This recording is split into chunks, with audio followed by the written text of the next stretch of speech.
Well, a warm welcome to you back to the live proceedings of the National Assembly this 20th day of June, the year 2024. This is the afternoon sitting, and this live broadcast is streaming from the Parliament buildings in Nairobi. The broadcast is brought to you by the Parliamentary Broadcasting Unit in partnership with the Kenya Broadcasting Corporation. As you can see, those are members already taking their positions and seats inside the chamber, ready for the afternoon sitting and the business set to be transacted in today's afternoon sitting is that the debate or considerations on the finance bill, as well as the report of the Departmental Committee on Finance and National Planning, will be resuming. Remember, a debate on these two documents began on the 19th of June, the year 2024, that is yesterday in the morning sitting, all throughout the day, and also this morning, with members being allocated 3 minutes, of course, as indicated by the Speaker, just to allow for each and every member to get an opportunity to give their opinions and views on these two documents, that is the Finance Bill 2024, as well as the amendments and the recommendations that are in the report that was tabled by the Departmental Committee on Finance and National Planning that collected public views on the contents or proposals in the finance bill with regards to the measures that the government is proposing to use to finance the 2024-2025 financial year. So members have been debating or ventilating on these two documents.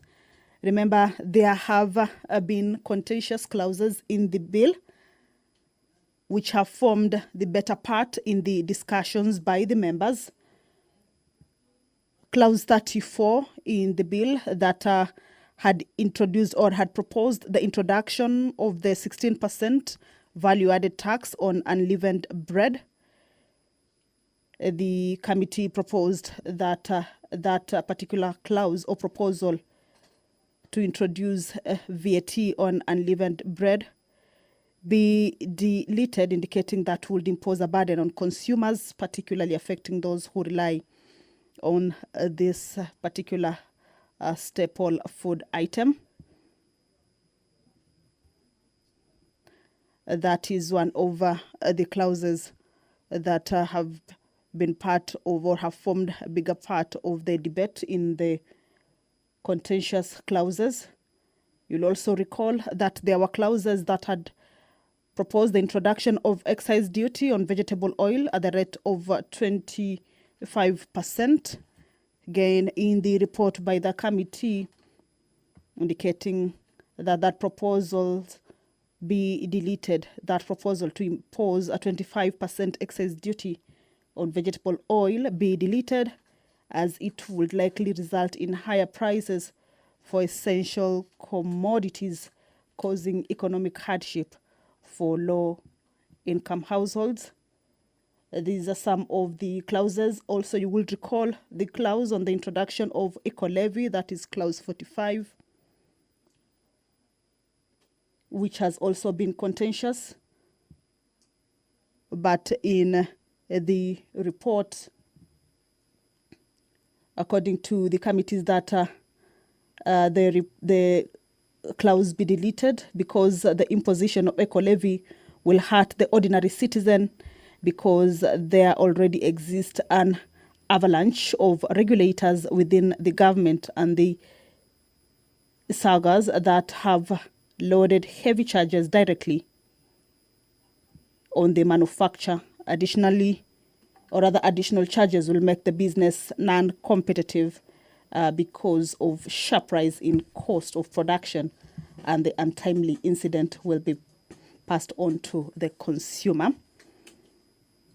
I want us to continue with the business in the order of business for the members this afternoon. Of course, the resumption of that debate is on. The members who may have not been able to participate since the debate began, of course, this afternoon, they will have that chance, of course, to continue before the mover is called to reply for the bill to be read a second time. Remember, it is a bill that is at its second reading stage, a point at which members get a time to debate the contents of a bill. So that is exactly what has been happening since Wednesday morning, with members even seeking further clarification on the amendments that have been put in the report, of course, from the committee, and that debate is part of the business. The members are also expected to consider a motion on the Senate amendments to the Independent Electoral and Boundaries Commission Amendment Bill. This is a bill that is originating from the National Assembly, Bill number 10 of 2024, a motion that will be moved by the Chairperson, Departmental Committee on Justice and Legal Affairs, Honorable George Murugara. And these amendments will also be considered at the Committee of the Whole House. But as you can see, the Speaker of the National Assembly, Honorable Dr. Moses Wetangula, is in the chambers. He will be presiding over this afternoon sitting. Allow me to hand you over back to these live proceedings brought to you by PBU in partnership with KBC. Good afternoon. My name is Kamche Menza. Order, honorable members. Waheshimiwa tuombe. Waheshimiwa tujiweke mbele ya Mwenyezi Mungu. Ewe Mwenyezi Mungu, ambaye kwa hekima na wema wako umetoa nyadhifa za viongozi na mabunge kwa ustawi wa jamii na utawala wa haki wa wanadamu. Twakusihi utazame kwa neema nyingi sisi watumishi wako ambao wameridhika kutuita ili tutekeleze shughuli muhimu za jamhuri yetu. Twakuomba uteremshie baraka zako sisi tulikutanika hapa, na utujalie tuyatende na kufikiria mambo yote yatakayofikishwa mbele yetu kwa njia ya haki na uaminifu, ili utukufu na sifa zako ziendelezwe, na ili kustawisha amani, ufanisi na heri ya nchi yetu na wale ambao haja zao umezikabidhi mikononi mwetu. Amen.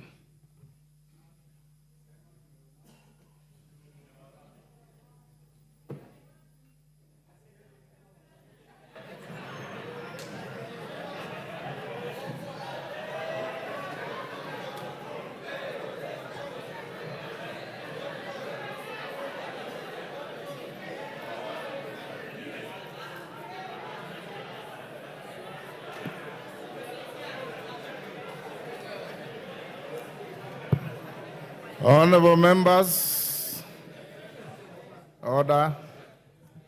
Honorable members, we have more than enough quorum to transact business. Clerk.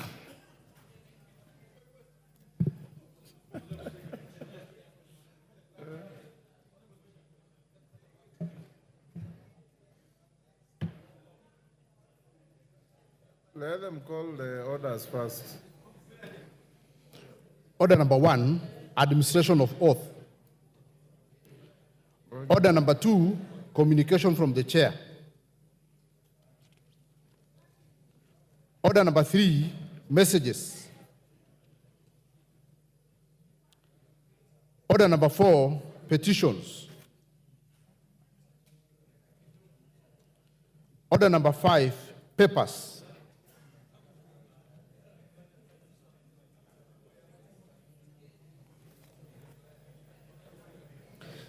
Order number 6, notices of motion. Order number 7, questions and statements. Yes, Honorable Minority Leader. Honorable Speaker, it is indeed with an extremely heavy heart that I have to address you again this afternoon. Honorable Speaker, if you can recall, this morning I rose to plead with you to give directives to whoever is concerned to remove the blockade that is around Parliament. Honorable Speaker, the situation has now turned from bad to worse. Honorable Speaker, if you may want to know, my office is just next to the Mzee Jomo Kenyatta Mausoleum. The whole of this afternoon, I won't been able to sit in the office because the police are firing tear gas canisters, throwing tear gas canisters, and there are no people. They have blocked the entire Parliament or avenue. And not town, I'm talking about Parliament. Honorable Speaker, in the morning you did direct the clerk and the sergeant at arms to establish what is the situation and report back to you. I don't know if they ever reported back to you. I am not concerned with whatever else is happening for now. But my concern is that Parliament has been blockaded. Parliament has actually been put under siege. And this is creating unnecessary tension in the country. Under siege. And this is causing unnecessary tension in the country. I said in the morning that we are not under a state of emergency. And this country is not a police state, Honorable Speaker. So can we address this matter? Because this is the House that addresses issues concerning the people. This is the highest organ of our democracy. So could we basically get a report on what is actually happening and an assurance that this House remains independent and free to transact its business as mandated by the Constitution, Honorable Speaker. Otherwise, we shall be acting now under some kind of duress, because the members of Parliament will now be acting under coercion in whichever way they want to transact the business of the House, Honorable Speaker. I plead with you. Yes, Otienda Amolo. Is it on the same issue? On the same issue? Give me the microphone. Thank you, Mr. Speaker. It's the same issue. Mr. Speaker, I want to confirm that I have just approached the precincts of Parliament. The precinct of Parliament is blocked from this side of Intercontinental. It is blocked from the other side of Protection House. If, even for us members of Parliament, Parliament is blocked, then what are we supposed to do? Mr. Speaker, it is not just the House of Parliament that is august. The precincts of Parliament is also august. And I think, Mr. Speaker, you should give direction that our orderlies open access to Parliament. There is no reason to blockade Parliament. I know that we will vote. Those who choose to vote, the way they choose to vote, will be seen by Kenyans. We do not need to be shielded from Kenyans. Let this House be accessible. Thank you, Mr. Speaker. Majority Leader. Majority Leader. Thank you, Honorable Speaker. Order, honorable members. Honorable Speaker, it's good that the Leader of Minority has raised that issue again. And I did ask the Inspector General of Police earlier this morning why the blockade.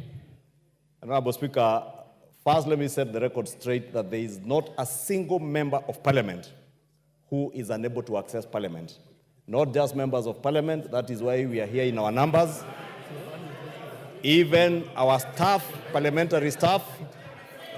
Honorable Speaker, you could protect me from the shouting, or I could simply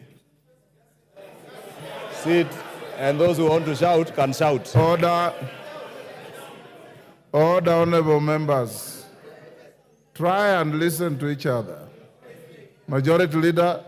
Thank you, Honorable Speaker. I was saying not a single member of Parliament has been unable to access the precincts of Parliament. Not a single member of staff of Parliament has been unable to access the precincts of Parliament.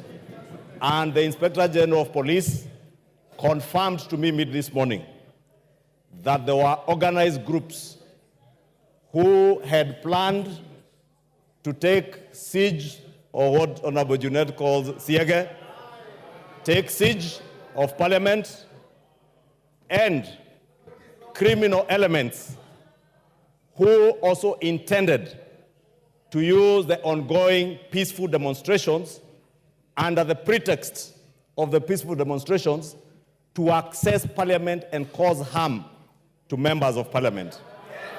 Honorable Speaker, I said it is good the Leader of Minority has raised this issue, because at the end of the day, if any one of you or any of our staff members gets harmed in any way, we will point fingers at the same police officers whom we have bestowed the responsibility of ensuring our safety, Honorable Speaker. It is indeed true, Honorable Speaker. Order. He is responding to a point of order. Order. Order, Babu. We now take your seat. Take your seat. It is me to rule whether he is out of order or not you. Order, Babu Wino. Take your seat. You know, Honorable Speaker, we said the other day respect is earned, and you did indicate to us that even in this House, we must act with some decorum and some respect. And the same could be said of maturity, Honorable Speaker, that you have to exhibit maturity in the House to earn your respect, Honorable Speaker. I was saying, Honorable Speaker, Order. in the endeavor to protect not just the safety of members, but the institution of Parliament, the Inspector General of Police indicated to me that they have taken adequate security measures to ensure that every member of Parliament who wants to access Parliament can access Parliament. Members can vote willingly, not under coercion, not under duress, to vote willingly, either for or against the finance bill that we are coming to vote. And Honorable Speaker, just in relation to what Honorable Tienda Amolo has said, it is true, we know the kind of intimidation that has been out there. But none of these members in this House is here as a coward. They are here to exercise their mandate as bestowed on them by the Constitution of our Republic, Honorable Speaker, and they will vote willingly. They will not be coerced by anybody. The police are not here to tell you how to vote. Let them do their work, and let us do our work from inside Parliament. Those who want to shout and excite crowds outside there like Babu Owino, they could do so. Or they could go parade themselves with the people parading themselves outside there. Order. But not in this chamber. He must behave in a mature way, not the indecent, immature, imbecile manner he behaves. Order. Order, honorable members. Babu Wino, take your seat. Order, Wanjala. Order, members. Order, Honorable Wanjala. Order. Honorable Wanjala, I will not deny you the right to vote on this bill by sending you out. Remain here and vote. Honorable members, I know that's what you are soliciting, and I will not give it to you. Order, honorable members. Honorable members,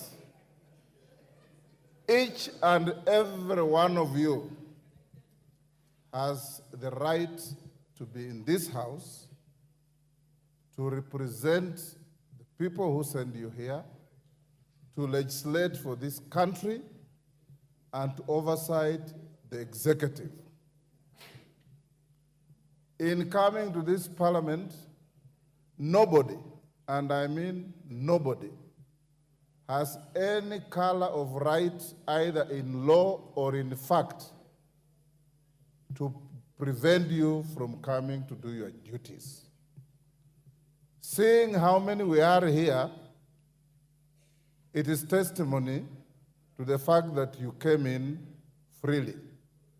Secondly, the grounds of Parliament, as stated by Senior Counsel Otienda Molo, are hallowed grounds, are protected grounds. And that's why no member can be arrested or served with any court summons or processes within the precincts of Parliament. You are protected to that extent. Beyond the precincts of Parliament, the Speaker and the administration of Parliament have no jurisdiction. Our jurisdiction is here in the chamber and within the precincts of Parliament.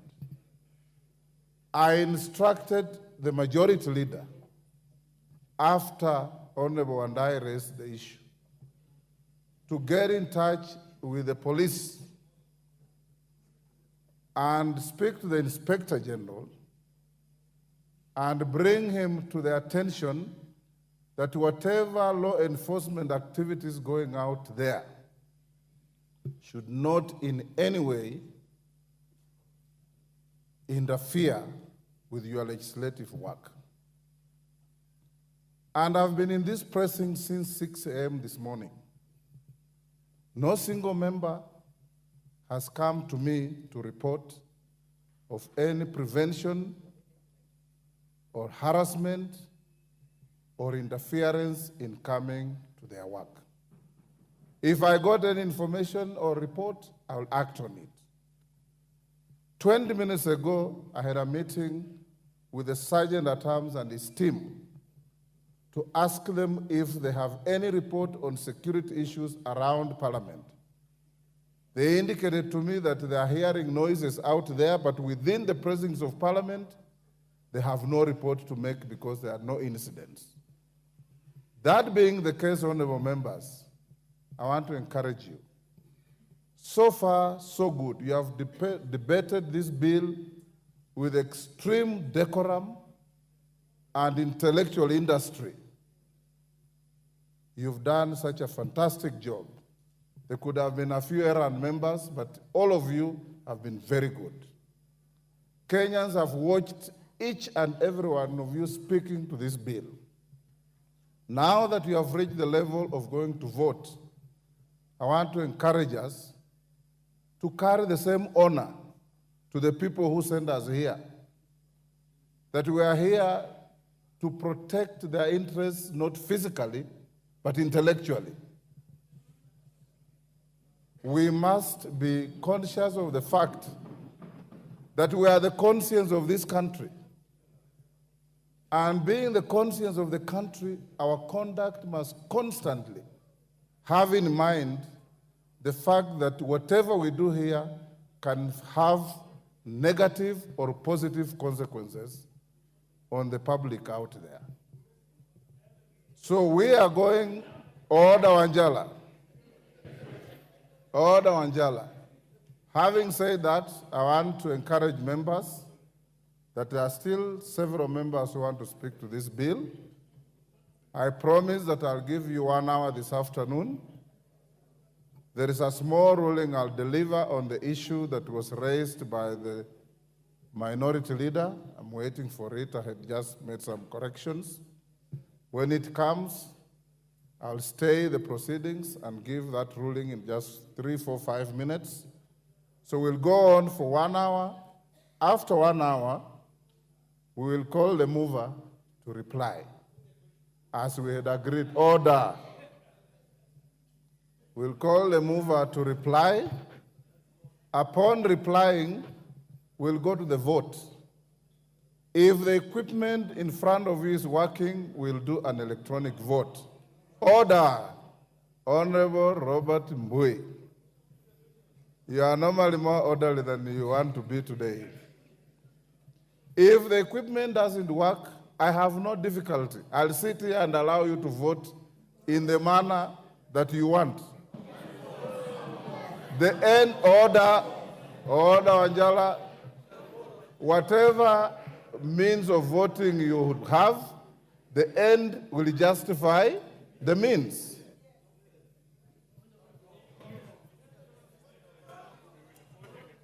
Yes, Junet.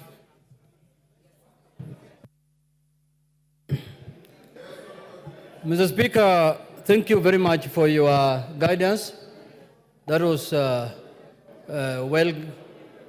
researched guidance. But Mr. Speaker, it is of the view of the minority that on this matter of the finance bill, Mr. Speaker, we do voting manually or orally or through roll call, Mr. Speaker. On this one, people don't have a lot of faith in the gadgets. So, Mr. Speaker, we want to vote now this one orally so that everyone can, his vote can count this one, Mr. Speaker. We seek your indulgence. Order, members. Let's cross that bridge when we reach it. Next order.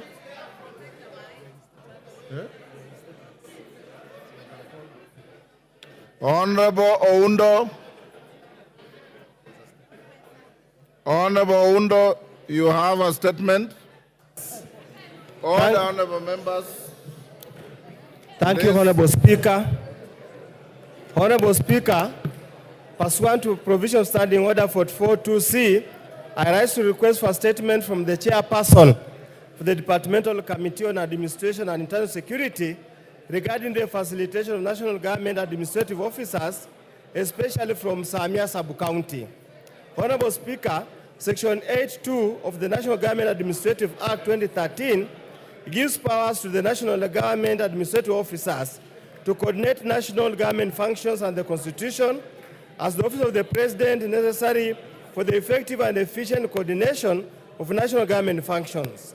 Regrettably, the Assistant County Commissioner of Siopo Division, Funyula Division, and Sub-County Police Command of OCPD of Samia Sub-County do not have government vehicles. This despite the fact that these senior officers are expected to facilitate execution of their mandate of ensuring peace and security in their respective jurisdictions 24 hours a day without fail. Honorable Speaker, it's against this background that I seek a statement from the chairperson, the Departmental Committee on Administration and Internal Security on the following matters. Number one, what are the criteria for and the status of distribution of government vehicles to the national government's administrative officers? Number two, what steps has the government taken to ensure that all national government administrative officers, particularly those in Funyula constituency, are facilitated with vehicles? Order, And number three, honorable members, order. and number three, Can we listen to member for Funyula? Go on. and number three, when is the means to supplying vehicles to national government administrative officers, especially to Samia Sub-County? I thank you, Honorable Speaker. Thank you, Honorable Speaker. Thank you, Honorable Undo. Next statement, Joseph Namwar, Turkana Central. Joseph, go ahead. Honorable Speaker, pursuant to the provisions of Standing Order 44.2c, I wish to request for a statement from the chairperson of the Departmental Committee on Administration and Internal Security regarding recent incidents involving the Kenya Wildlife Services and local communities in Sibiloi National Park, Marsabit County. Honorable Speaker, on 12th June 2024, a tragic confrontation between KWS Rangers and suspected Merile poachers in Sibiloi National Park resulted in the unfortunate loss of lives of KWS Rangers. The following day, in an apparent act of retaliation, KWS Rangers pursued and possibly evicted villagers from Kotela village. Escalating the situation further, on 14th June 2024, at approximately 9:00 a.m., KWS personnel aboard a helicopter opened fire on a group of fishermen who were in an engine boat near the shores of Lake Turkana in Kanakwara village. During the ordeal, Mr. Daniel Esekon of ID number 24076166, who was one of the fishermen, was fatally shot, and the officers continued their indiscriminate firing at other fishermen despite pleas to cease fire. Honorable Speaker, these attacks have instilled widespread fear and panic among the residents of the area. Multiple fishing boats belonging to local communities have been destroyed, and many innocent fishermen remain unaccounted for and feared dead after fleeing from the KWS assault. These continued attacks pose a great danger and threat to the lives of the residents. Honorable Speaker, it's against this background that I request for a statement from the chairperson of the Departmental Committee on Administration and Internal Security on the following. 1, could the ministry provide a detailed account of these incidents, including detailing the circumstances that led to the excessive force by KWS Rangers against the residents? 2, what specific actions have been initiated to ensure a thorough investigation into these events, including the tragic shooting of Mr. Daniel Esekon?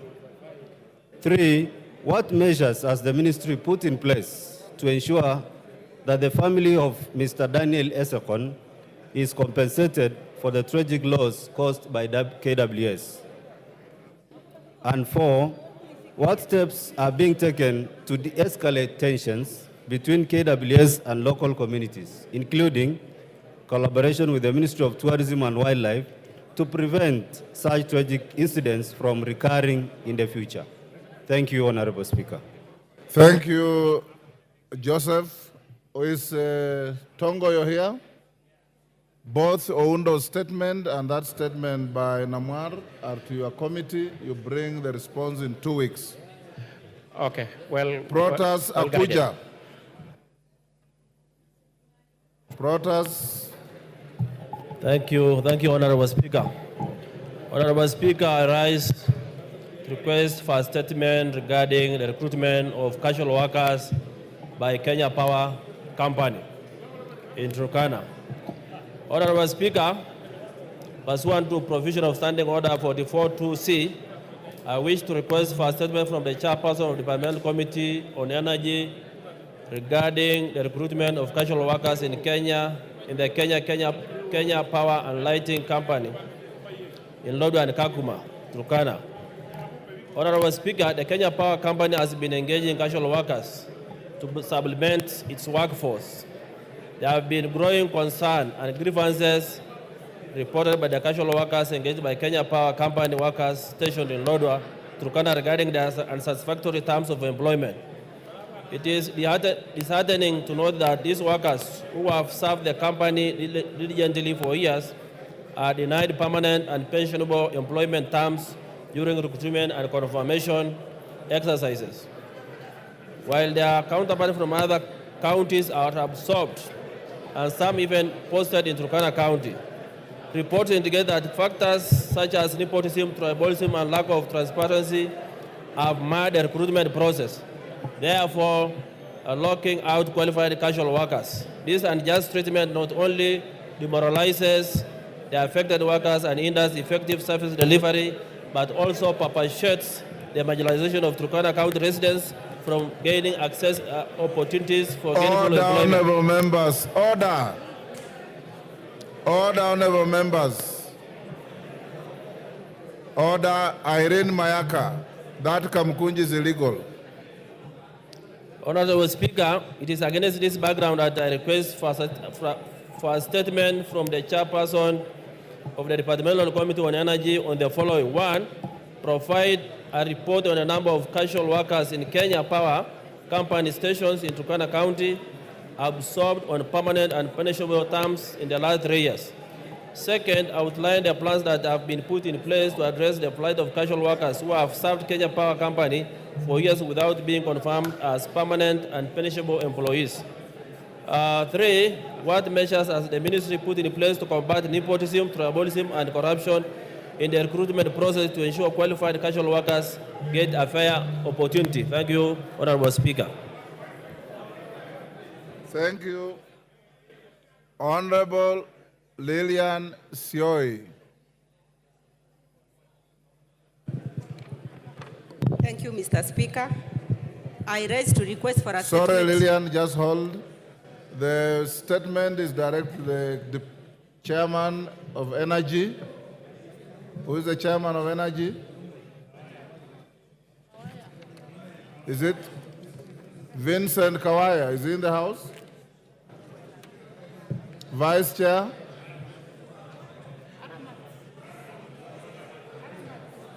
Who? Aramat. Is he in the house? You bring a response in 2 weeks.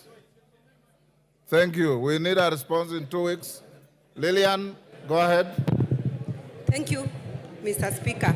I stand to request for a statement regarding delay in the issuance of e-TIMS invoices by the Kenya Revenue Authority.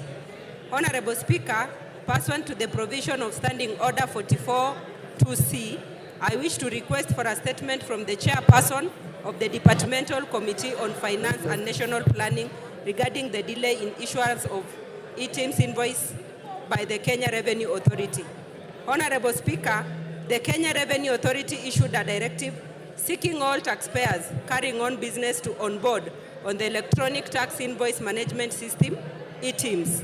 The e-TIMS was introduced through the VAT, Electronic Tax Invoice, Regulation 2020. However, taxpayers have in the recent past experienced challenges generating invoices from the e-TIMS online portal. This has resulted in delay of payment, which has caused anguish among taxpayers who conduct business in Kenya.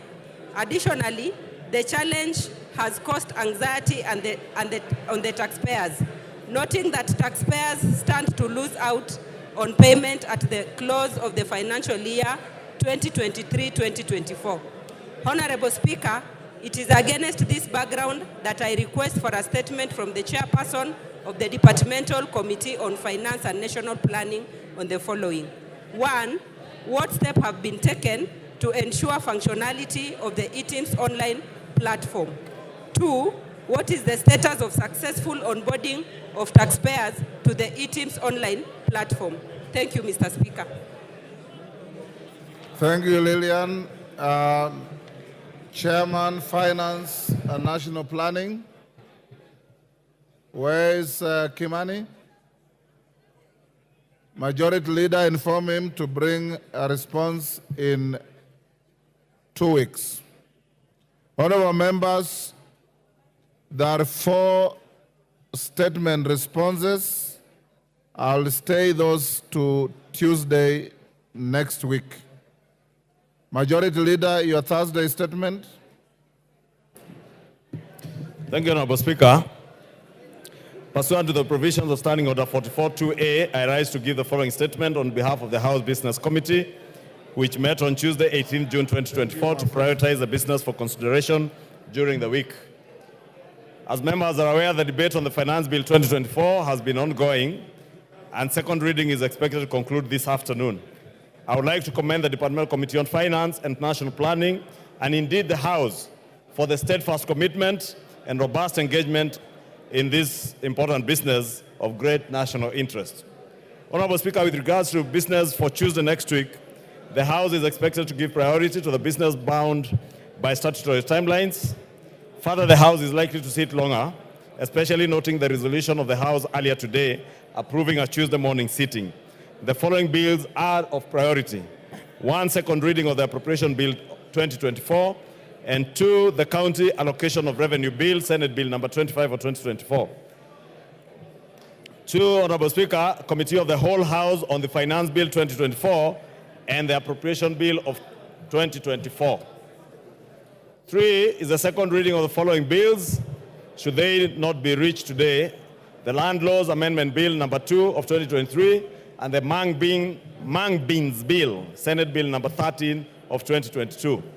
Additionally, debate will also be undertaken on the following motions, should they not be concluded today. 1, reports of the Auditor General on the National Government Constituency Development Fund for 9 constituencies in Bungoma County. 2, report of the Public Petitions Committee on its consideration of public petition on funds spent contrary to the provisions of Article 223 of the Constitution. 3, reports of the Auditor General on the financial statements of specified state corporations. 4, report on the Parliamentary Broadcasting and Library on enhancing reporting of parliamentary business on online platforms.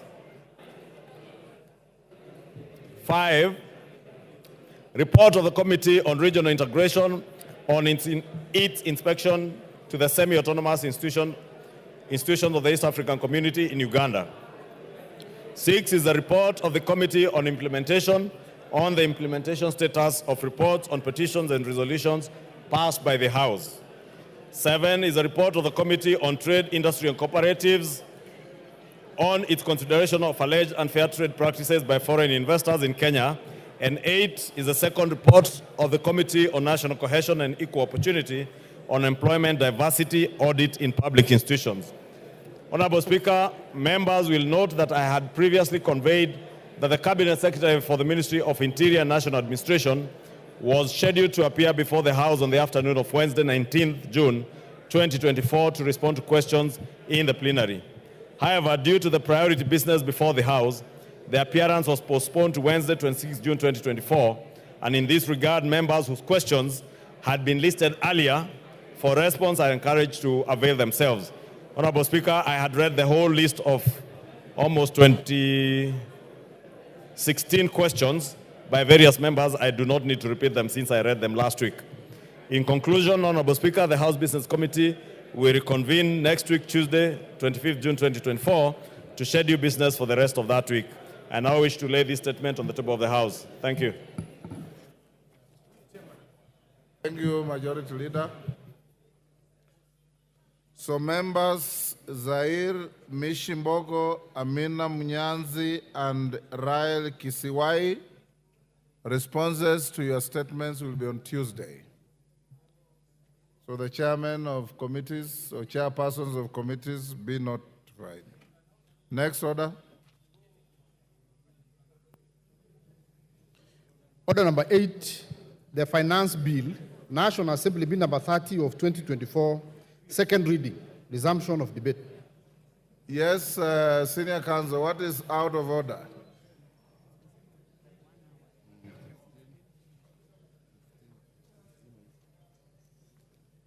Yes. Could they give me? Thank you, Mr. Speaker. Mr. Speaker, I rise under Standing Order number 252 in terms of access to the House.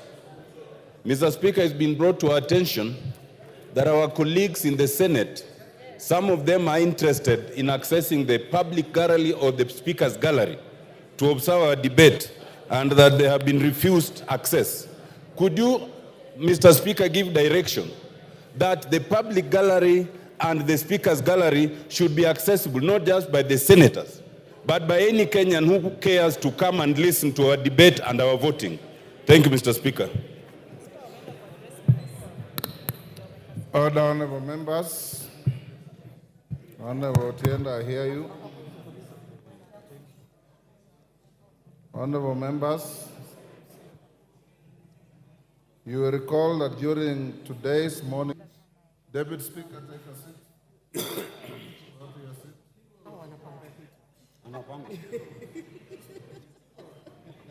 seat. Thank you. Honorable members, you recall that during today's morning sitting, the leader of the minority party, the Honorable Pio Wandai, EGH MP, rose in his place and sought guidance on an advisory from the Cabinet Secretary for the National Treasury and Economic Planning on the measures of supply and ways and means currently being considered by the House. The Honorable Minority Leader noted that the advisory from the Cabinet Secretary was couched in the form of an procedural ultimatum to the House directing against amendment of the various revenue-raising measures contained in the Finance Bill 2024.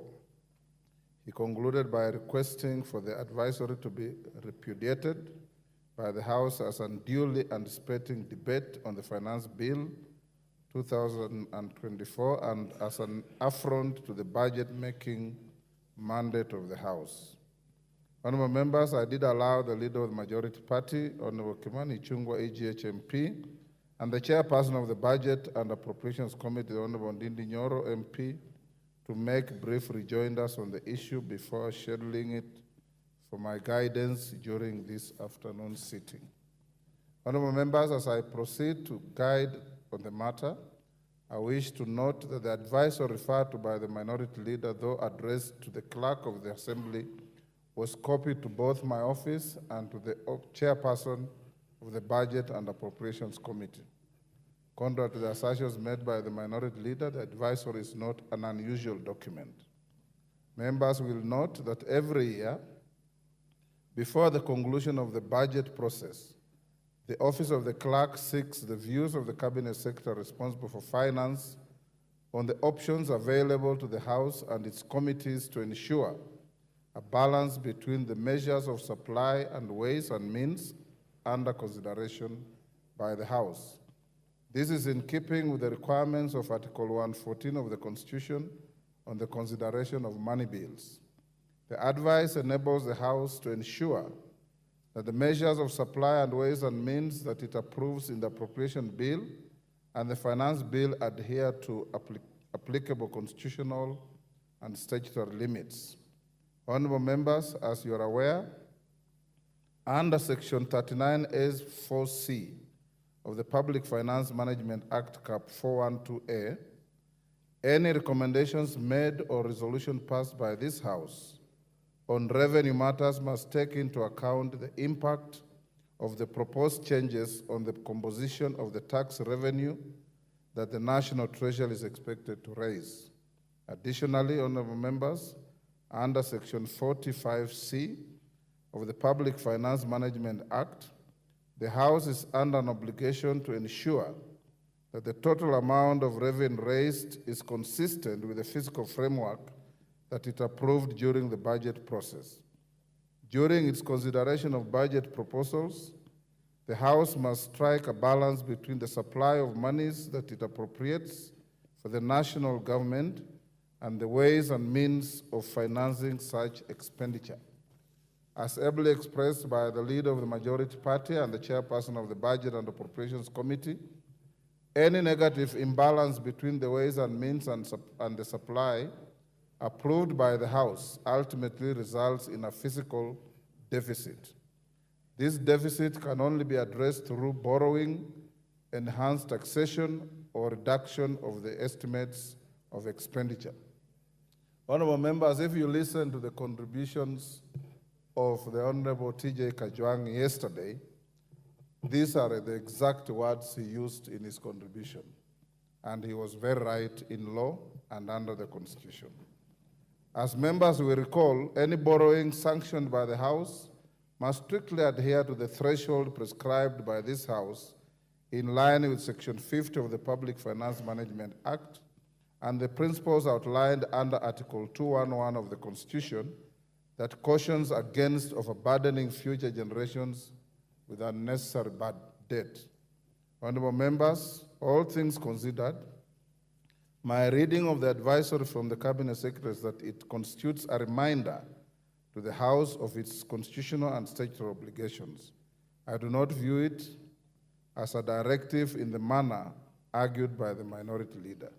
In the letter, the Cabinet Secretary reminds the House of the recent increase made to the estimates of expenditure when the House considers supply measures. The House is merely being asked to factor in this increased expenditure when considering the ways and means of financing the approved supply. In its decision-making, the House is only bound by the Constitution and the law. The ultimate decision lies with this House. I therefore find nothing untoward with advisory. Its contents may be used for the information of the Budget and Appropriations Committee, the Finance and National Planning Committee, and House in plenary and during the Committee of the Whole while considering both the Appropriations Bill and the Finance Bill. The House is accordingly guided. I thank you. On what the Honorable Tienda Molo has raised, entry and access to the galleries is not a right of anybody. It is to the discretion of not just Mr. Speaker, but the Sergeant at Arms and his team. And their advice this afternoon was that they desired to keep the galleries unoccupied. And that's being a security matter to which I'm not an expert, I've given them the benefit of doubt. Secondly, Honorable Tienda Molo, you may recall some 2021, when the Honorable John Bandi nearly killed me in the public gallery. No. Yeah, you are the one who saved me. It is Alice Nganga who nearly killed me. It is the Honorable Alice Nganga who nearly killed us. And if you recall, with a light touch, the Honorable Senator Mudhamasi, then he was, left the gallery half naked. And the Honorable Bone Khalwale left the gallery at a speed that would have broken a world record. We don't want to repeat that.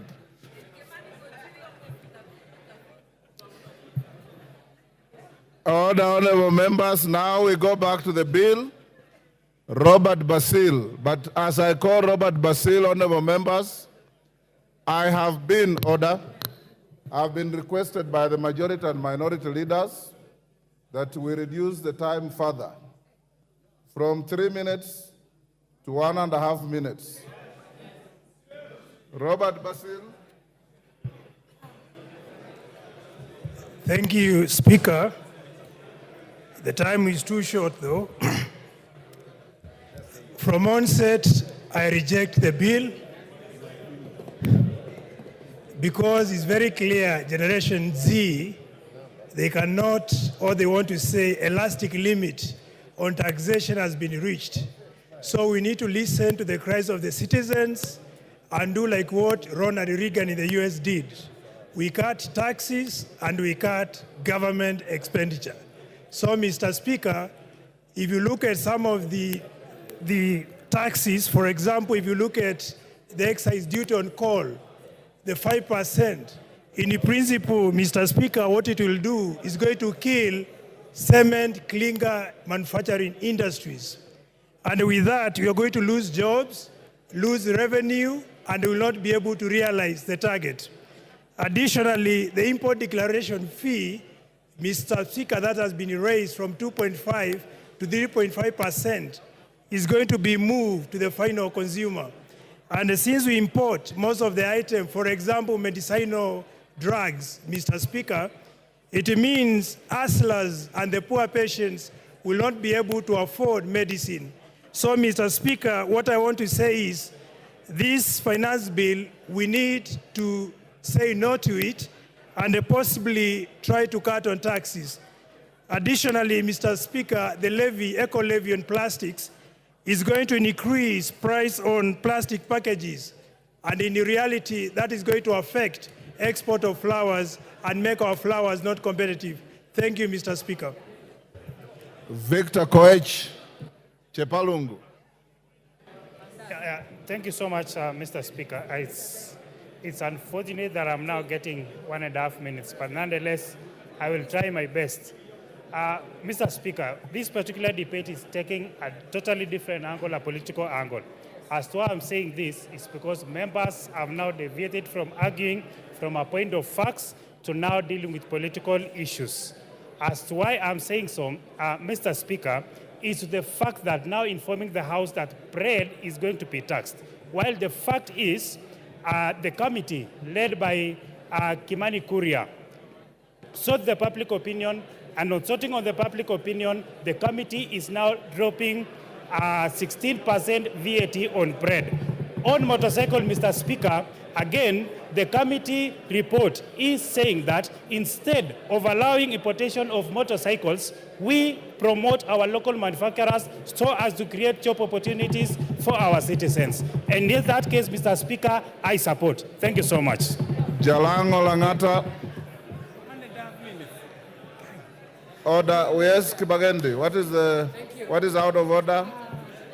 And under what standing order are you? Thank you, Mr. Speaker.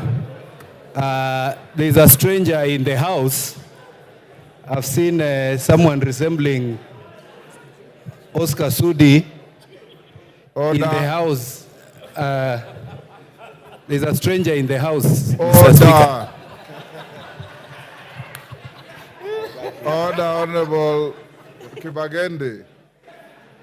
If you want to provide comic relief, that is a very poor one. Go on, Jalango. Thank you so much, Mr. Speaker.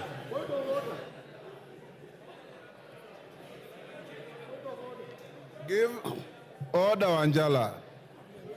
What is out of order? Give Wanjala the mic. What standing order are you standing on? What order? What is standing 91. order? 91, Mr. Speaker. Pardon? 91. Order. Order. 91. Take your seat.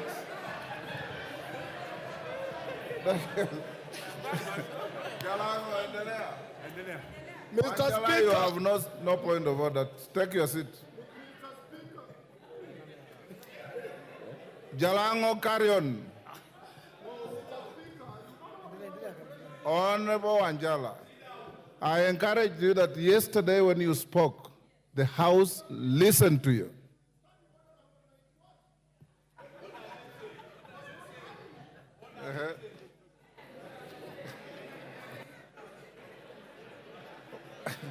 What is it about?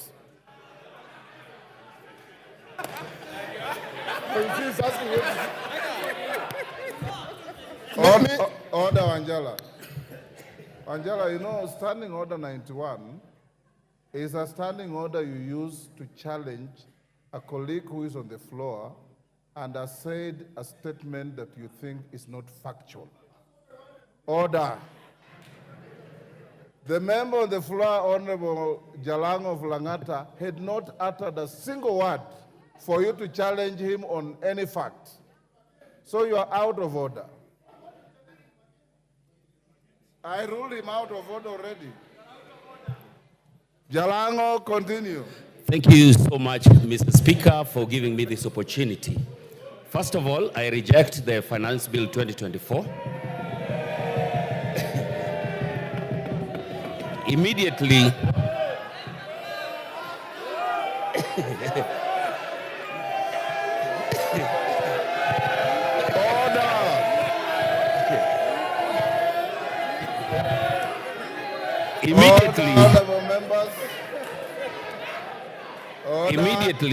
immediately touched around everything that touches a common person. That was the M-Pesa, the cars, the pads.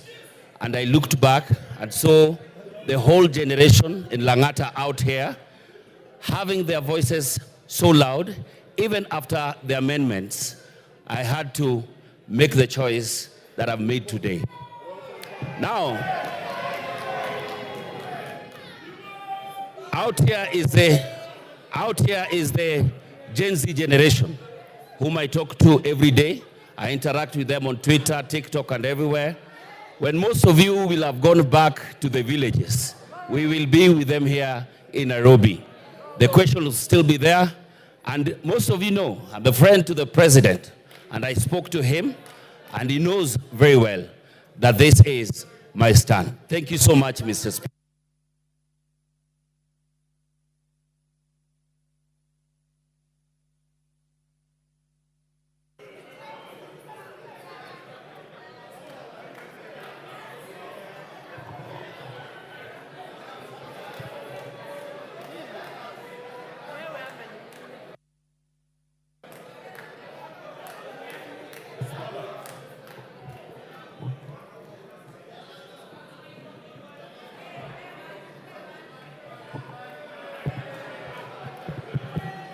Order. Honorable Katana. Honorable Katana. You are being grossly disorderly.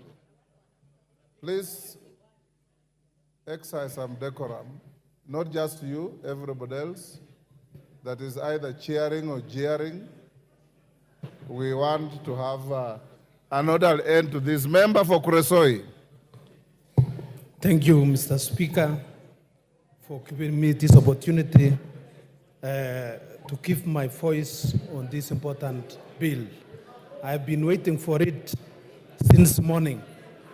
From the onset, Mr. Speaker, I want to say that I support the bill 2024-2025. I am supporting the bill, Mr. Speaker, because of a number of reasons. One of the reasons is the increase in CTF is the increase in CTF by around 50 million. This CTF, Mr. Speaker, is a fund which touches all corners of our country. And this is a fund which has really transformed our country. Mr. Speaker, I also want to say that I support this bill because of the 50 million which has been set aside for electricity. Mr. Speaker, when I go around my constituency, Kuresoi South, people are asking me about electricity, maximization of transformers, and installation.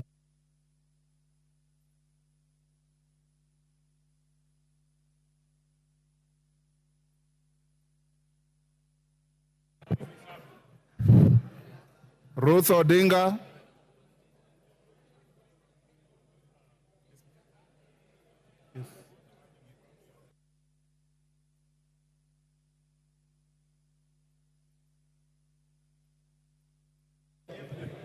Can you give... Thank you, Mr. Speaker.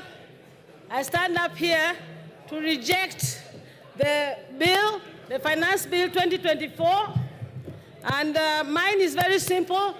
This finance bill is actually an IMF-driven finance bill.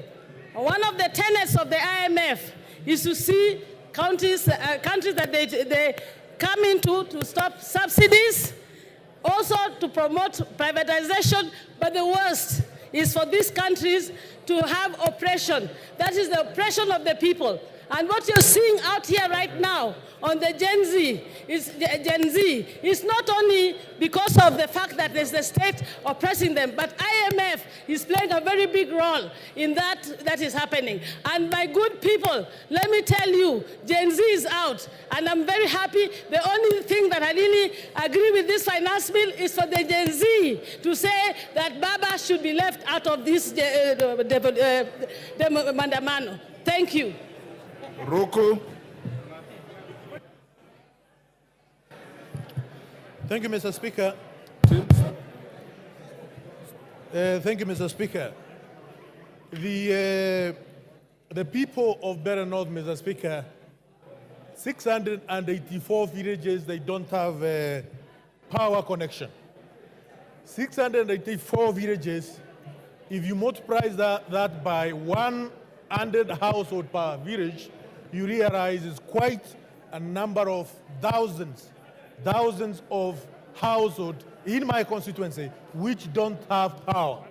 This bill, this budget, Mr. Speaker, it promises the people of Better North that we will be connected with power. We have young people who have been employed as interns. This bill, this budget, it confirms the teachers, the young JSS teachers who have been employed as interns.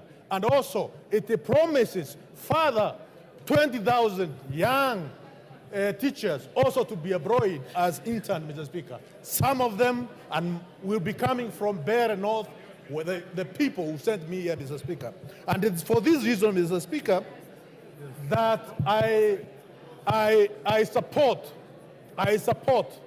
this finance bill, Mr. Speaker, among other many reasons, such as ensuring... Time up. Esther Pasaris.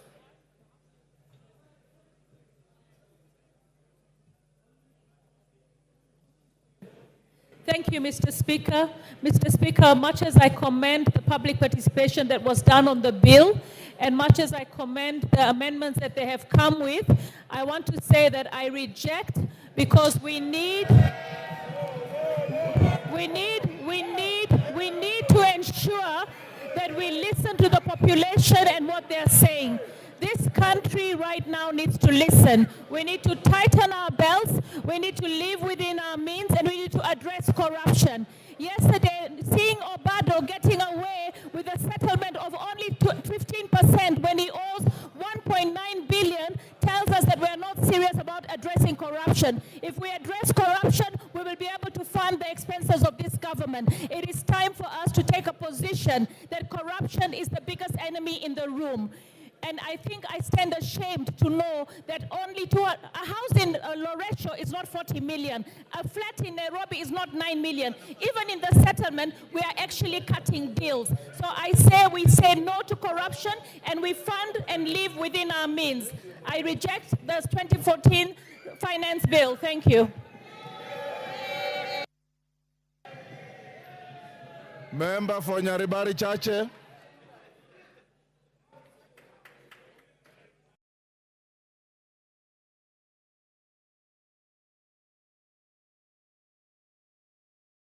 Mike. Thank you, Honorable Speaker. Honorable Speaker, a time has come as a godly nation to make decisions that will impact positively on the lives of the 55 million plus Kenyans.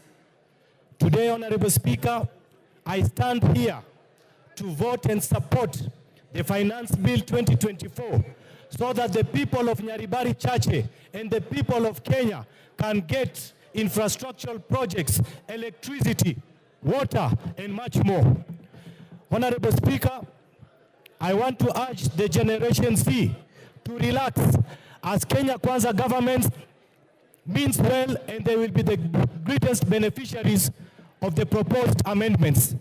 Honorable Speaker, the Generation Z are young Democrats trying to exercise their constitutional rights to picket and assemble.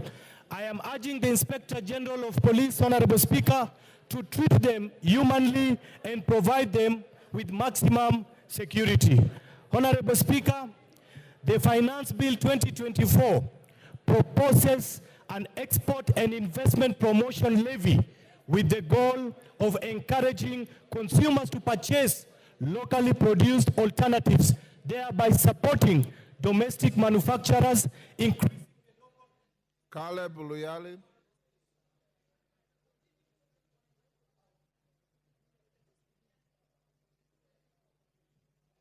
Thank you, Speaker. Finally, I got a chance. Mr. Speaker, I used only 1 minute to say we reject this finance bill, we reject the report of the committee on the finance bill. Mr. Speaker, a German social constructivist once said, Alexander Wendt, he once said that anarchy is what the states make of it. Mr. Speaker, this government is going to create anarchy in this country. And this finance bill is going to be the impetus of this anarchy. We have seen what is going around. We have seen every town in this country is occupied. And very soon, members of parliament, their homes are going to be occupied. We cannot sit here and pretend that everything is normal outside. Mr. Speaker, I want to urge my colleagues on the other side, you have a few minutes to change your mind. We must reject this finance bill. Gigi Kagombe.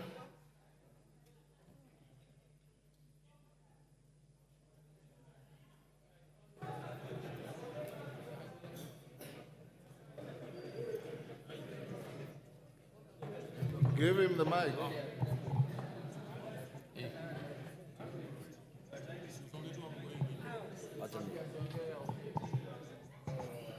Thank you, Speaker. I stand to support this Finance Bill 2024 because, Mr. Speaker, we have a responsibility as a House to create employment for the people who are out there demonstrating. Mr. Speaker, we also have a responsibility to make sure that we give the right information to the young people of this nation. In as much as they elected us and we listen to them during public participations, we also have a responsibility to tell them the truth. Mr. Speaker, for the people who are lying in Gatondo Hospital and for the doctors who are going to treat them, I vote yes. Mr. Speaker, for the tea farmers who are in Gatondo now and other places, I vote yes. For the JSS teachers, I vote yes. For those people who are guarding us as the police officers, I vote yes. For the members of KDF who need to be paid salaries, I vote yes. For the people that we need to create employment and to create manufacturing in this nation, we are asking that we introduce excess duty on products that are gotten from other countries so that we support our economy. Those people who are out there need jobs. In fact, those people who are being mobilized are being mobilized because they do not have jobs. We have a responsibility to create jobs for them, Mr. Speaker, and we shall not create... Thank you. Member for Kajiado East. Yes.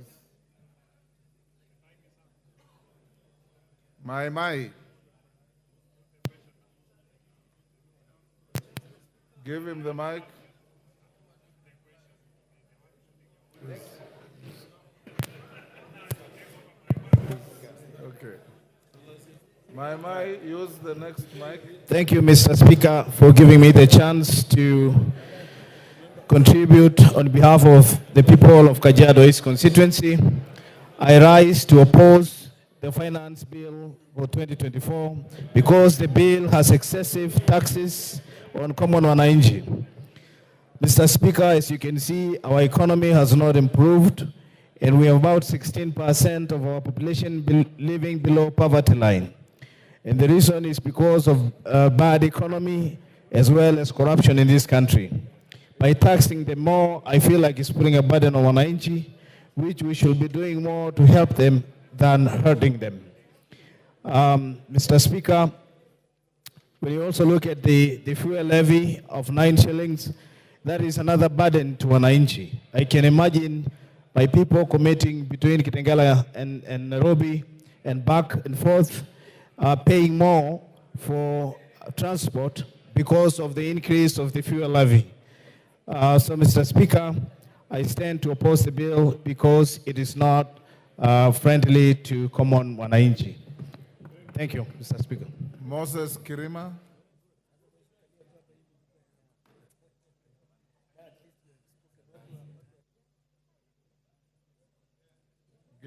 Thank you, Mr. Speaker, sir, for giving me this opportunity to contribute to this bill. Mine is that by the time when this bill came originally, it was too bad and it was punitive to the people. And my people had instructed me that if it was to be as it was, I was meant to oppose it. But when I came and raised the issue with the chairman of finance, Mr. Kimani Kulia, he told me that there are going to be some amendments of which actually what I was told to oppose, the bread, taxation, bondas, rentals, essentials, cooking well, and avocados, and the rest, the agricultural outputs. After the amendments, I don't see any reason to oppose it. So I thereby support it with amendments. But if there are no amendments, no way. Thank you, Mr. Speaker, sir. Ken Chonga.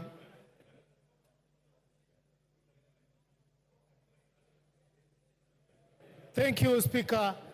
From the outset, Mr. Speaker, I stand to oppose this bill. Mr. Speaker, by the mere fact that the drafters of this bill were thinking of taxing bread, milk, rubber, it means that they've never had a good intention for the Kenyans. This bill is obnoxious, is diabolical, this bill is pungent and shocking to the lives of Kenyans. Mr. Speaker, I was surprised yesterday, the majority leader here said that life has gone down, that the packet of maize flour right now is trading at 100 shillings. Where in which supermarket can we go and find the one packet?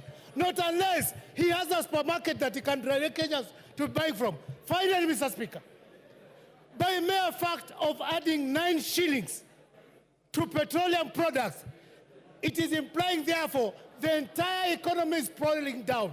Everything in the economy depends on fuel, and for as long as we have the price of fuel, everything is going to spiral up. Mr. Speaker, I stand to oppose this bill. Thank you. Janet Sitianei, member for Turbo. Thank you, Honorable Speaker. and I stand to support this financial bill 2024, Honorable Speaker, with amendments. Honorable Speaker, I support this proposed bill as one of the revenue-raising measure with proposed amendments because it's going to give Kenyans an opportunity to receive their due development. They are going to get electricity, the school's infrastructure, bursary. Farmers are going to get subsidy, increased milk prices. The sugarcane farmers are going to get their pending arrears.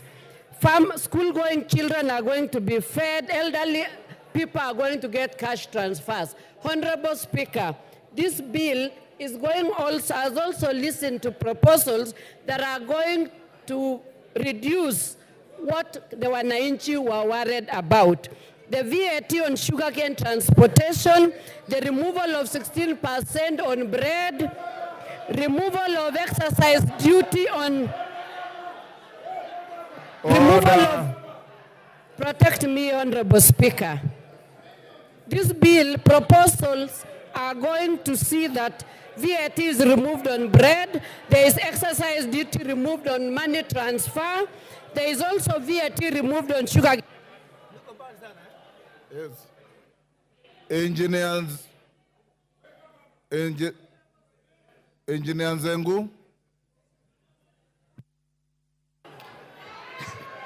Thank you, Mr. Speaker, for giving me this opportunity.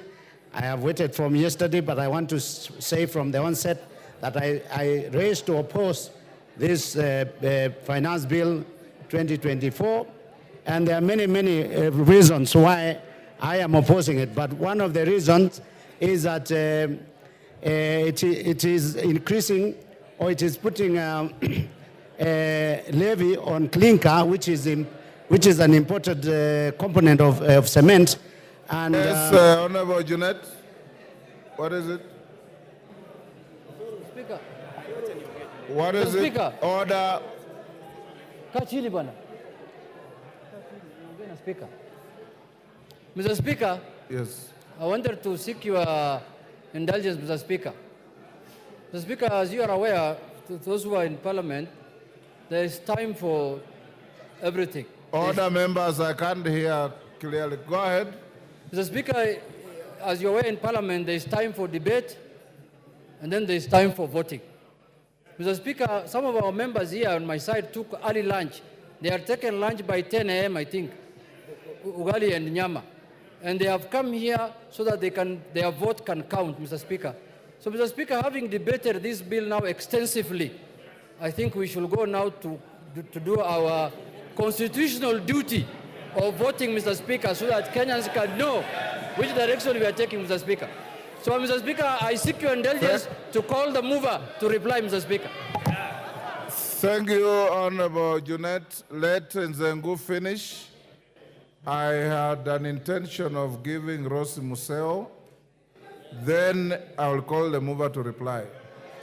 Thank you, Mr. Speaker. Mr. Speaker, from the Finance Bill 2023, it is reported that the road maintenance levy was not collected enough because of increment in the price of the petroleum product. This year, Honorable Speaker, the same mistake is being repeated. We know that from Finance Bill 2023, the price of cement went up.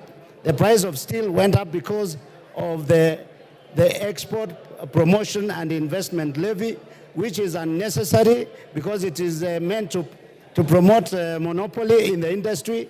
The same people that produce cement are the same people that are producing steel, and that is why the cost of construction has gone up and being a deterrent to a lot of Kenyans from constructing their houses or their property. So, Mr. Speaker, I want to say that I want to reject the proposed bill totally and as a whole. Thank you. Women Rep Muranga. After that, Rose Museo, then the mover be ready to reply. Okay.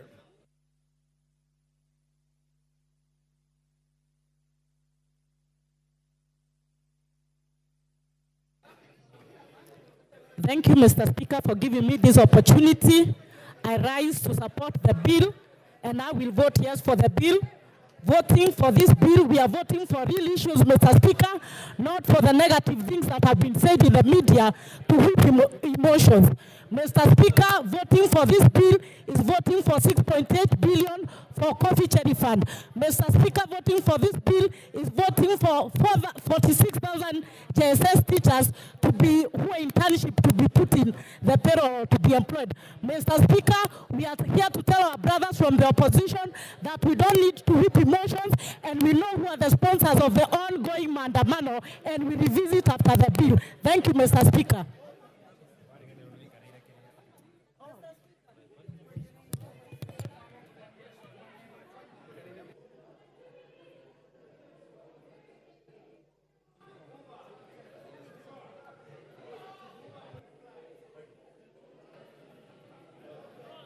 Thank you, Mr. Speaker, for giving me this opportunity to add my voice onto this.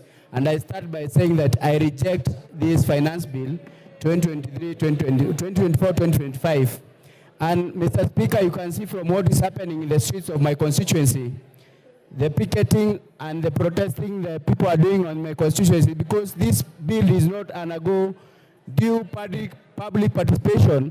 And that is why I'm saying if they listen to the people in the first place, they should listen again and they take the bill back to the people. We reject it and we ask for it to be withdrawn, be taken to the people, because the people are the taxpayers. They are the people we are subjecting to these taxes. They should be heard. And then, Mr. Speaker, I would like to ask the government side not to pretend that they are doing Kenyans favors by introducing these amendments. Actually, these amendments were not there in the Finance Bill 2023. It is not a favor you are doing the people of Kenya, and we are asking the people in the government to listen to the common mwananchi. I've done so, and that's why I reject this bill. I've also listened to my side of the divide of the government, which is the Azimio coalition, with the most professors who can never be wrong on this finance bill. And that is why I reject this finance bill. Thank you, Mr. Speaker. Asante. Asante Bwana Spika kwa nafasi hiyo umenipatia. Mimi natoa sauti yangu kupinga mswada huo wa fedha wa mwaka 2024 na 25.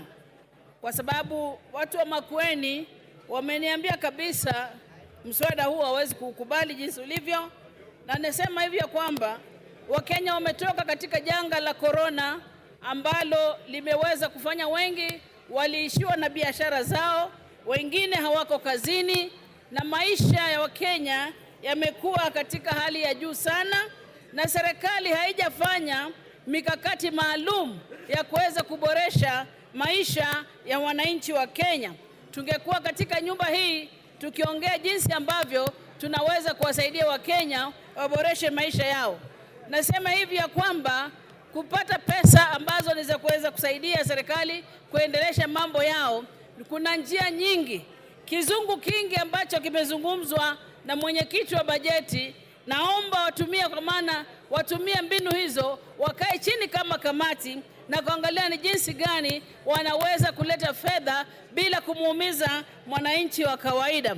Tukiangalia mambo ya soda ambayo yamezungumziwa sana, niseme ya kwamba naomba kabisa jinsi nchi zingine zinapeana soda bure,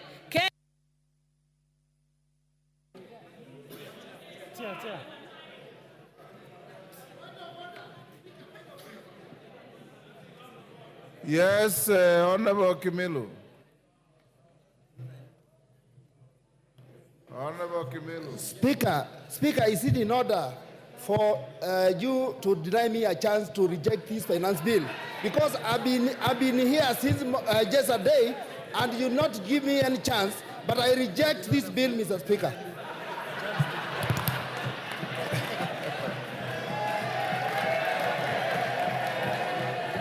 Thank you. Honorable Kimilu, order. You have rigged yourself to the Hansard.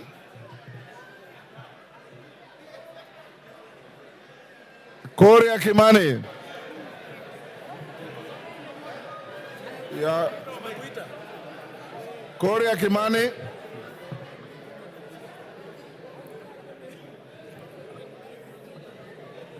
Thank you very much, Honorable Speaker. When I've watched the debates yesterday and today, I celebrate the democracy that our forefathers fought for. That Kenyans across the political divide can sit down for hours on end and discuss issues of this country. And as it has been said, the conversation on our country is no longer about our communities, it is about of how to grow our economy and our country. When we have differed on the how, not on the what we need to do as a country in order to become a growing economy.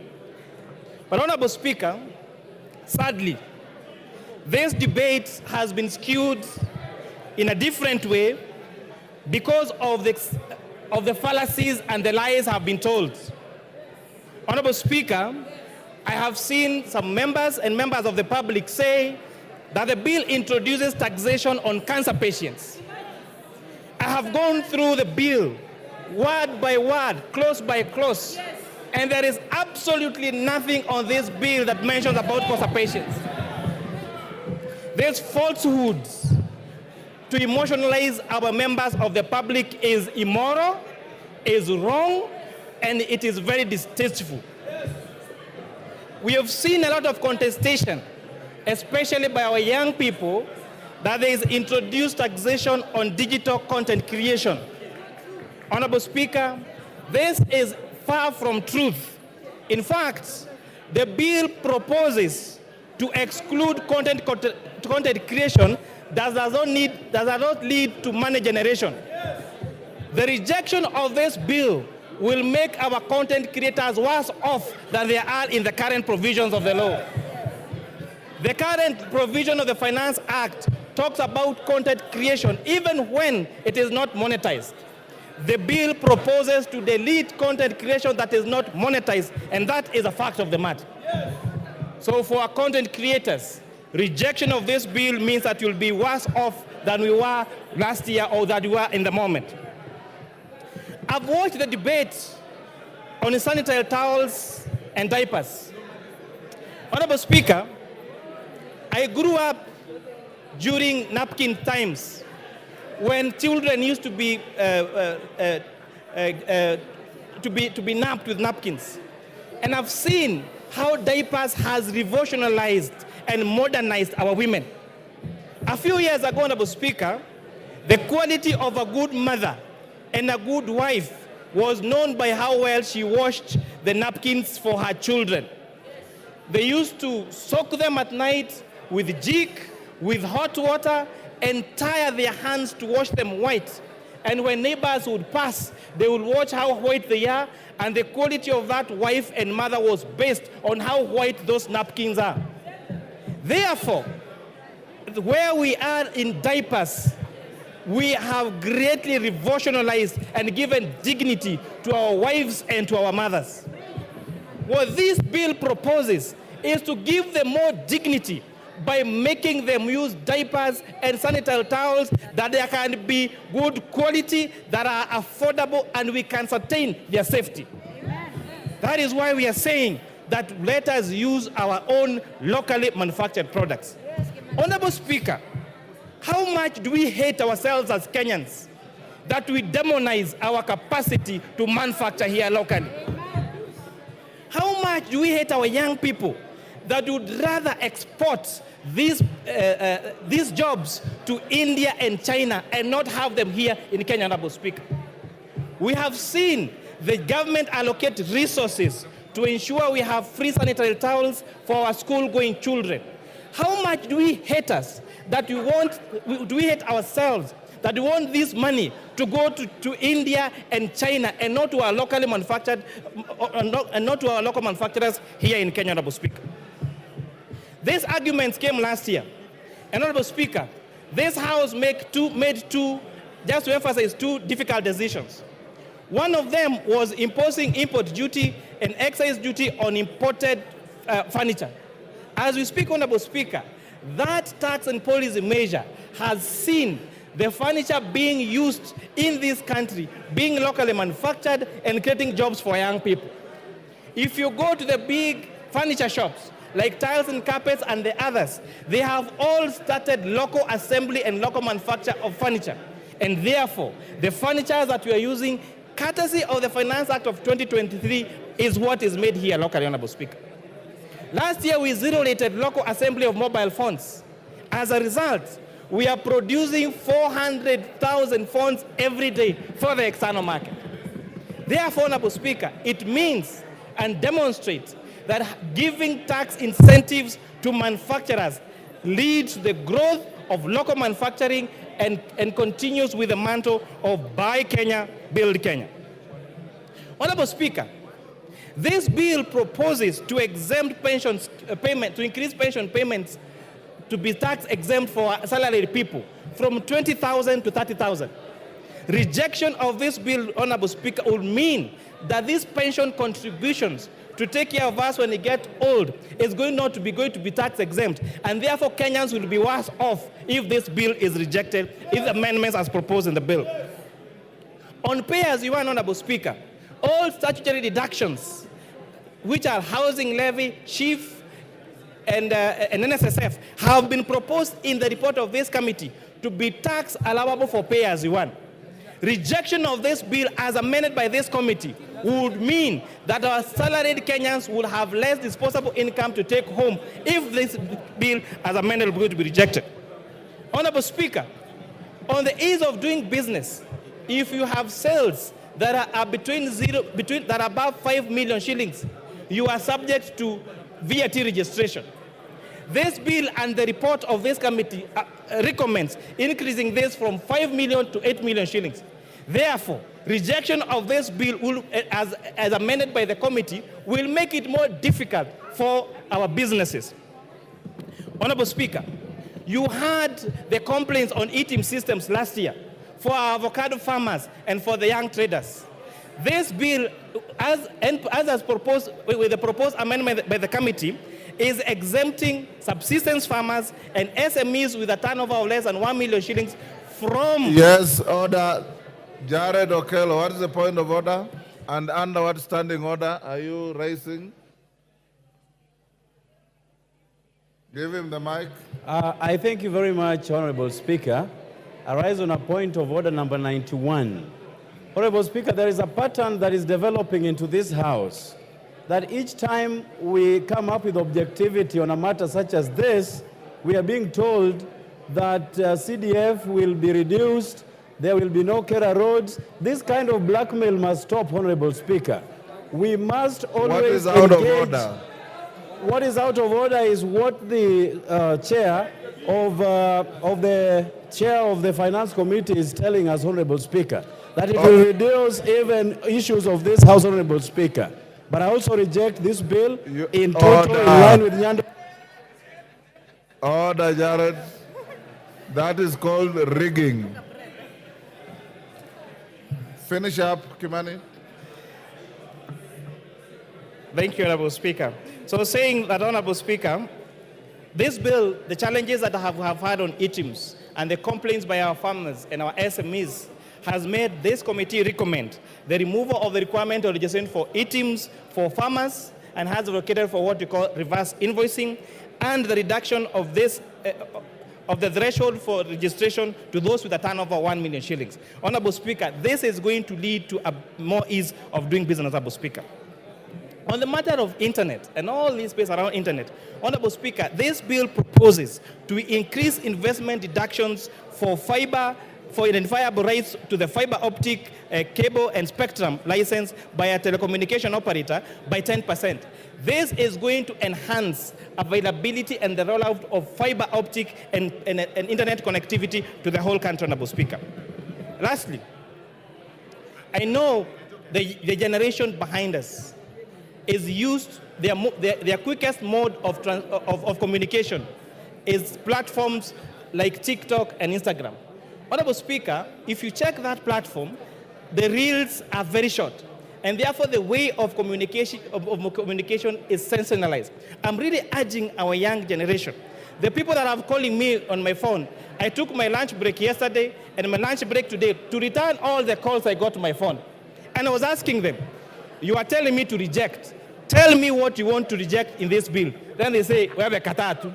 I am asking them, what clause is adding additional taxes and difficulty of doing business? They say, we have a katatu, because they have not taken time to understand this. And with that, Honorable Speaker, I beg to reply. Order, honorable members. Members on their feet, take your seats. He has concluded, Baba Wino. Order. Order, members, take your seats. Member for Bumula, take your seat. Member, take your seats. Member for Kuresoi. Honorable members, Nyamita, take your seat.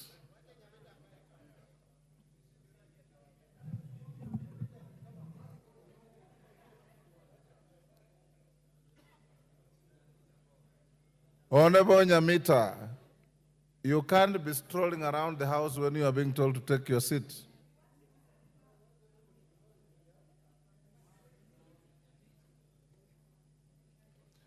Honorable members, we have come to the end of debate on this bill, the Finance Bill, National Assembly, Bill number 30 of 2024. Before I put the question, I want to direct the House as follows. My question will not attract a voice vote. We will go straight into division. I had directed the House yesterday, and I repeated this morning, that in the interest of proper time management, the voting will be electronic. Order.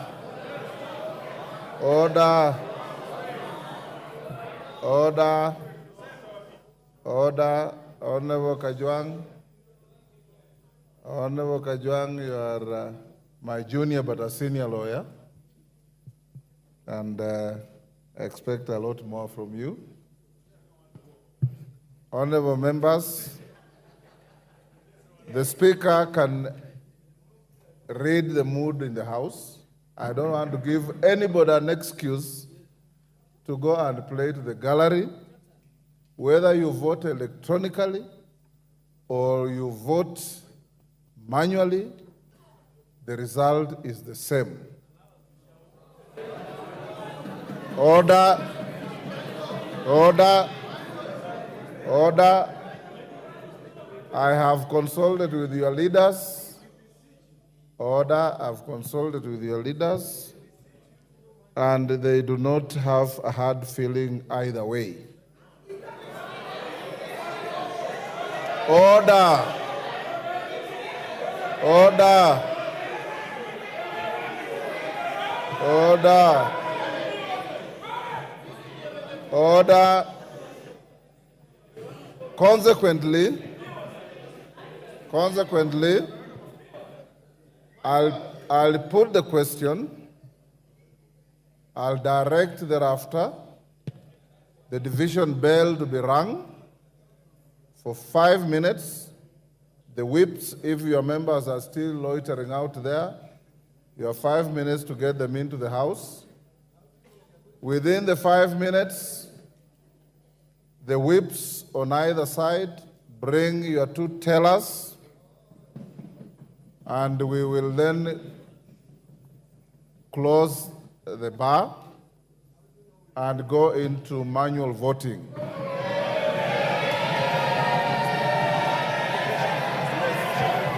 Order.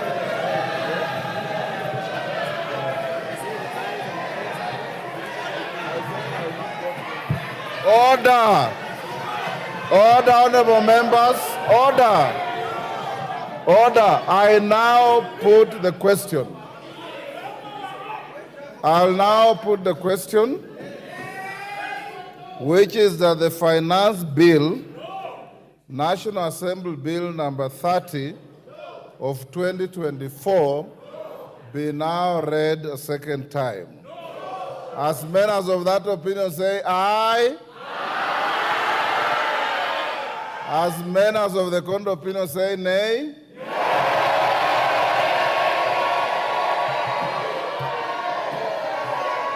Order. Order. Order. Order, honorable members. Order. Take your seats. Take your seats. Order, honorable members. Take your seats. You are being disorderly. Before even the Speaker announces the outcome of the voice vote, you are on your feet claiming a division, meaning you are claiming that you have lost. All right?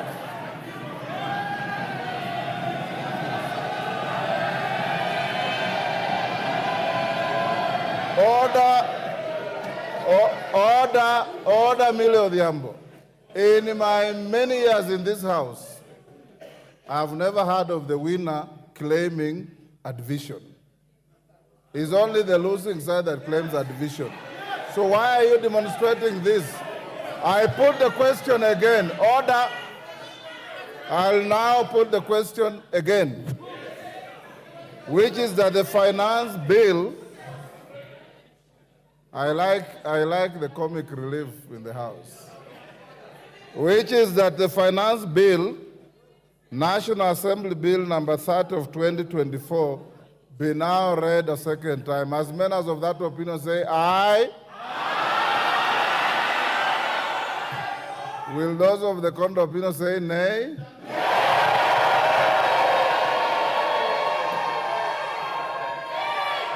The ayes have it.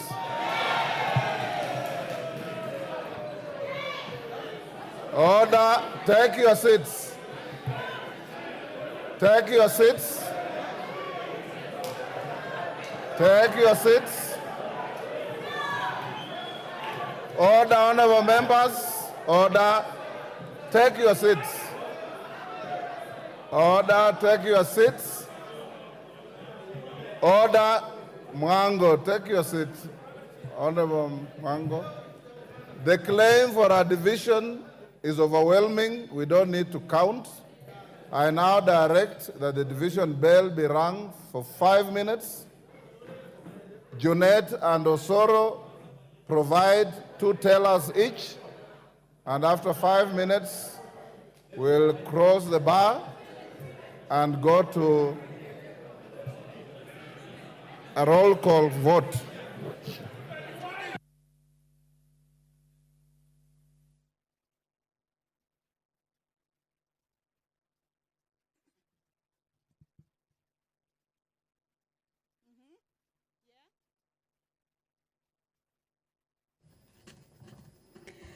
Well, as directed by the Speaker of the National Assembly, Honorable Dr. Moses Wetangula, is that the division bell be rung. This is for 10 minutes. And of course, this is the part where the members of the National Assembly will be taking a vote on whether the bill, that is the Finance Bill 2024, whether it be read a second time. And it has been indicated by the Speaker that the vote will be a roll call vote. What we have just witnessed is that the members have taken a vote. That is when the Speaker indicated that those who are of that opinion that the bill be read a second time say yes, and those who are not of that opinion say no. And it was realized that the ayes had it, but of course there was a claim for division, and that is what has necessitated this particular division. By roll call means that the members will be called by name to give their opinion on the position on whether that particular bill be read a second time. Remember, this is the point that usually comes after the bill, after debate on that bill has taken place extensively and also exhaustively on the floor of the House. The finance bill debate has been on for close to 2 days, as it started on Wednesday, that is yesterday in the morning, throughout the day, and this morning, before that debate was concluded just a few minutes ago. And the next stage is for the bill to be read a second time for it to be able to proceed to the next stage. That is for consideration of the amendments at the committee of the whole House stage. Once that 5-minute division bell is over, as directed by the Speaker, the whips of the House, this means the whip from the majority side as well as the whip from the minority side, will be required to give out two tellers who will be standing on the dispatch area, where they will be able to guide or see the process of voting that will be taking place from either sides or from both sides. This is sort of to guard those votes that will be coming in from the members on the two sides. At this point, the whips also are needed to whip their members inside the chambers. Remember, at this point is where both sides need their members to be in the chambers.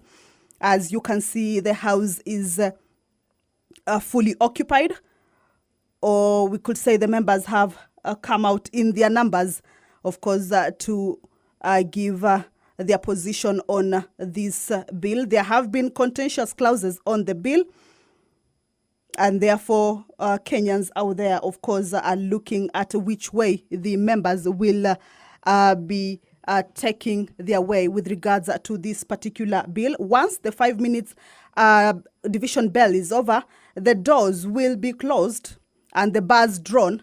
That would mean that the members who are not inside the chambers will have been locked out. And this is the point. This is a sort of like an allowance time for the whip to be able to call their members who may be within the precincts of Parliament but not inside the chambers to make their way inside that particular house so that they can fully participate in taking that vote. Remember, the side of the opposition have been keen, saying that they will be opposing this bill in its totality or in entirety, while the members from the ruling party have hailed the bill, especially with regards to the amendments that the committee on departmental committee on finance and national planning have brought forth following the public participation. So members from the ruling party have supported those amendments, saying it gives the bill a new look or a new face, if you may call it that way, that the issues or the contentious clauses that members of the public were against or that had caused an uproar from the members of the public have been addressed, and thereby what remains then it is good for the public. But the other side has maintained that it will be opposing that bill. So the purpose of this particular stage is to give room for the bill to proceed to the next stage. Debate has been concluded, and the bill will need to proceed to the next stage. If it is voted that it be read a second time, that means it will be able to proceed to the Committee of the Whole House. Committee of the Whole House is where amendments are considered, and you will recall that the Speaker, since the debate began, had indicated to the members that whoever may be having amendments to the bill, that they forward those amendments so that they can be considered at the Committee of the Whole House stage. So that is the division bell underway. It is a 5-minute division bell just for the members to be able to interact more with, the contents of the bill, or even just ventilate on which way they will be taking the vote, because once they come back, then their voice will be heard on whether the bill proceeds to the next stage or not. Remember, these are two sides, and it will be a roll call vote. Pursuant to Standing Order number 72, Standing Order number 69, which is on voting in the House, and Standing Order 72 specifies the mode of voting, that is the roll call voting, which is what will be taking place this afternoon. Each member will be called out by their name to declare their position on this particular stage where the bill is at. And once that is complete, then the results will be on. Of course, we'll be giving you the screen on the results as it continues on the floor of the House. Two tailors from the two sides will be at the dispatch point. That is where they will be taking a keen look at how the voting is taking place from both sides. Voting that will be done by members from their side. And it is a crucial stage because the contentious, or the bill has been termed contentious and has attracted a lot of interest. That is the Speaker addressing the House. Allow me to hand you over back to this live broadcast. Good afternoon.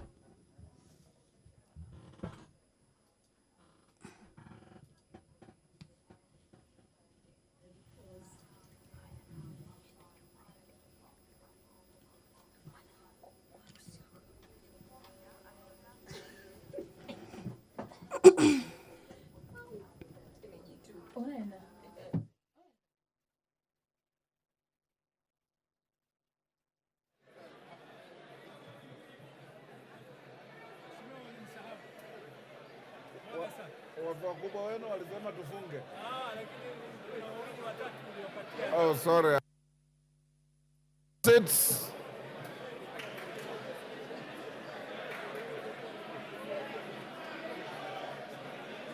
Order. Honorable members, take your seats.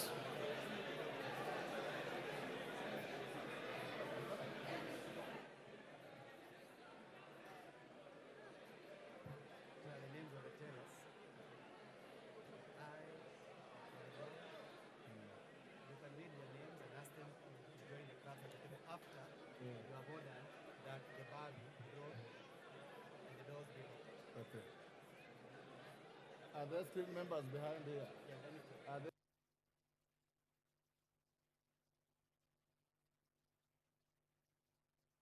there members? Order. Take your seats.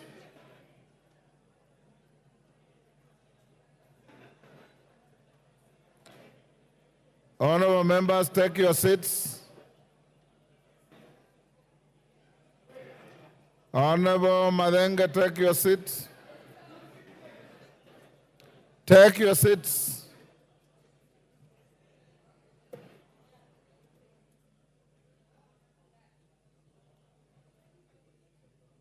Honorable members, take your seats. I now order that the bars be drawn.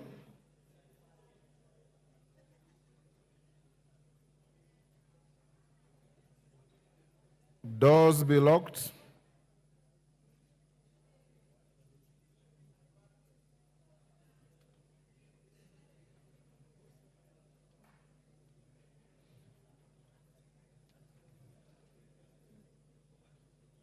Do I put the question again before the second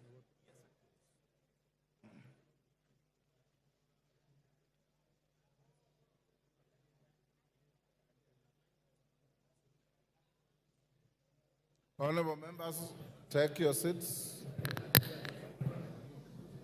Honorable members, take your seat. Johanna.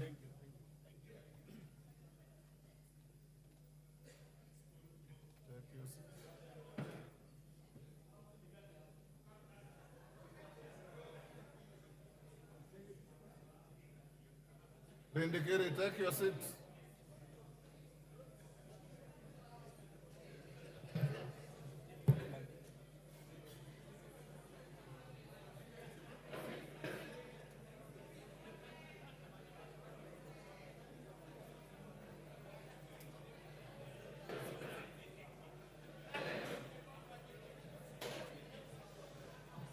Order. Order, honorable members. Honorable members, the following have been appointed by the whips as tellers. For the ayes: Robert Bukose MP, Eric Wamumbi MP. For the noes: Julius Mawathe MP, Jared Okello MP. The vote available to each member is ayes, which is yes, nays, which is no, and the third vote is abstention. Those of you who wish to abstain, you record your name at the clerk's desk when you are called, or when you shout that you abstain. I'll now, pardon?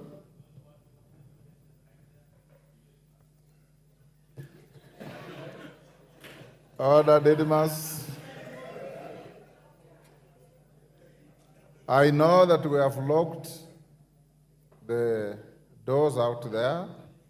In case of extreme pressure for any member to go to the washrooms behind the speaker's chair are still available. But I'm not encouraging a queue towards those facilities, because under your standing orders, when a vote is being taken, no member is allowed to walk around. You remain in your seats. You remain silent. When you are called out to vote, it is you to say yes or no. Any member who interjects and becomes a nuisance, the speaker has the right to declare your vote invalid. Don't go that route. I now put the question once again, as is required by the standing orders, which is that the Finance Bill, National Assembly Bill number 30 of 2024, be now read a second time. Clerk, you can start with the roll call. And members, when you are called, if you maintain silence, you have your microphones, and some of you have got very loud voices because your vote is not necessarily going to the Hansa. You can shout from where you are, and there will be nobody required to assist anybody in shouting. Every individual is voting on their own. And I repeat, if you engage in the kind of conduct my brother from Budalangi normally does, your vote will be declared invalid. Order. Clerk, can we proceed? The tellers. Order, Honorable Angela. Take your seat, my brother. Ainab Koi, Chepkonga Kiprono Samuel.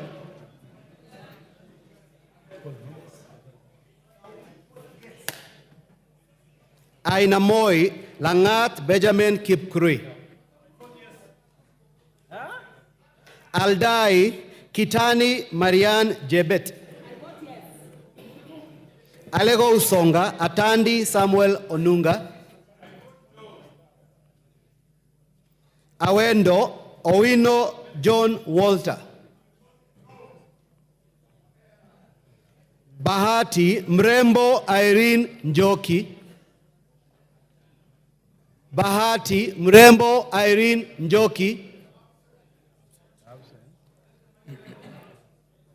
Balambala Shurie Abdi Omar. Balambala Shurie Abdi Omar.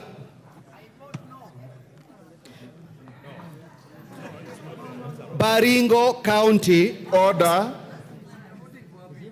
Order. Babu Wino. Order. Honorable Babu Wino, you are grossly disorderly. You are not Shurie of Mbalambala. And you cannot do what you are doing. You are a decent young man. I don't know why you keep doing these things. Order. Honorable tellers and the clerk, be on the lookout. A member who is called is the only one entitled to vote. And I want to encourage you, Opio and I, to counsel your members. Ichungwa, counsel your members. Let's not engage in disgraceful behavior.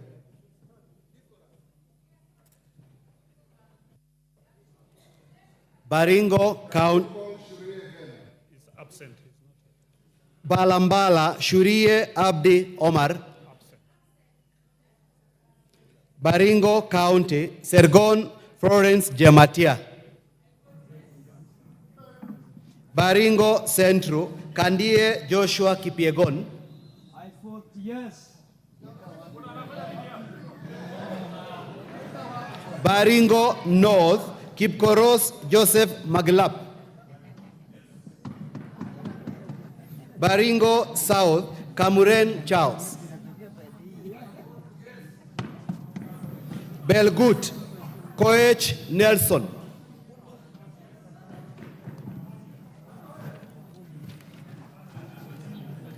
Bobasi, Momanyi Innocent Obiri.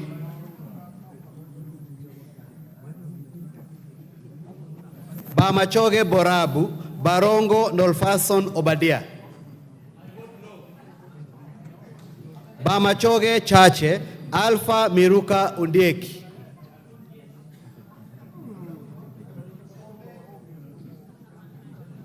Bomet County, Bomet County, Lynette Chepkoril.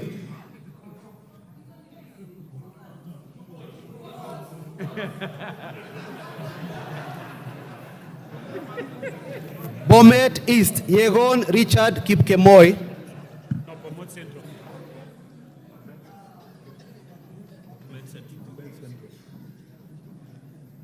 Bomet Central, Kilel Richard Cheruyot.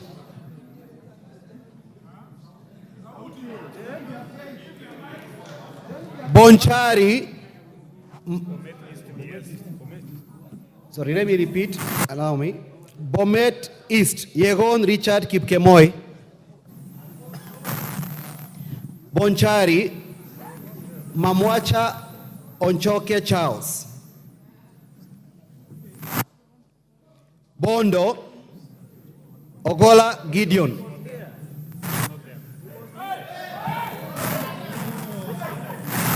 Bondo, Ogola Gideon Ochoanda. Borabu. Order. Order, members. No cheering. There's no vote that attracts any cheering. Remain silent. Borabu Osero Patrick Kibagendi. Budalangi Wanjala Rafael Sauti Bita. Bumula Wamboka Nelson Jack. Bungoma County Wabilianga Catherine Nanjala. Bura Yakub Ado Kuno. Bura Yakub Ado Kuno. Bureti Komingoi Kibet Kirui. Busia County, Omanyo Catherine Nahambi. Butere, Mwale Nicholas Tindi. Butula, Oyula Joseph. Buuri, Muruidhania Rindikiri Mugambi. Centro Imenti, Kirima Moses Ngochine. Changamwe, Shimbwa Omar Mwinyi. Shebalungu, Koech Victor Kipngetich. Cherangani, Barasa Patrick Simiu. Chesumei, Diego Paul Kibichi. Chuka Iganga Ngombe, Ntwega Patrick Munene. Dadab, Farah Maalim. Dagoretti North, Elachi Beatrice. Dagoretti South, Waweru John Kiarie. I vote yes. Eldama Ravine, Order, Sirma. Order, clerk. Order, Honorable Junet. In the course of voting, the House does not entertain anything else. No points of order, no moving around. The tellers and the clerks are not complaining. They are okay. So, order, honorable members. Order. You have given these 4 honorable members a responsibility to guard, to oversee, to protect your vote. Trust them.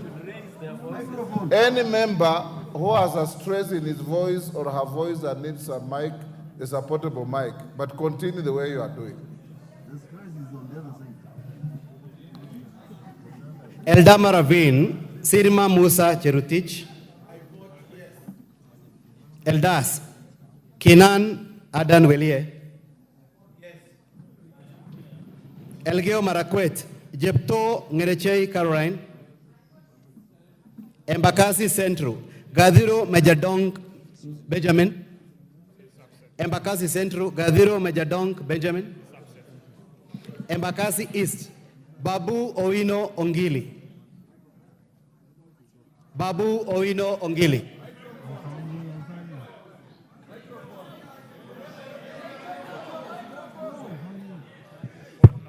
Embakasi North, Gakuya James Mwangi.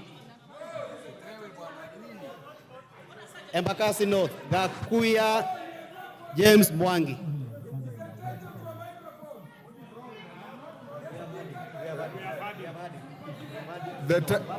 Order. The tellers say they have had you vote no. So why do you want the microphone again? Take your seat.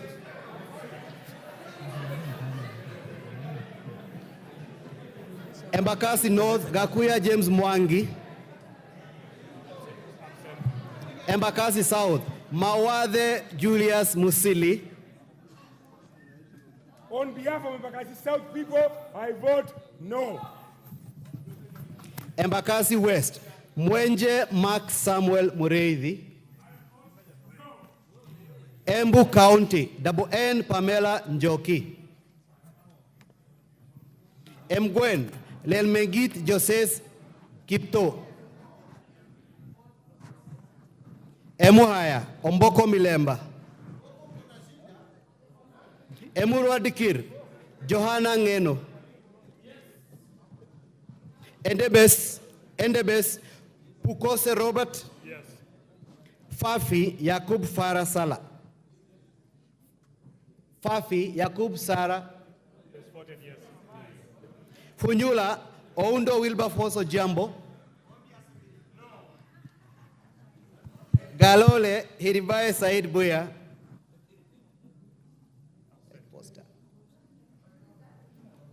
Ganze Tengule Charo Kenneth Kazungu.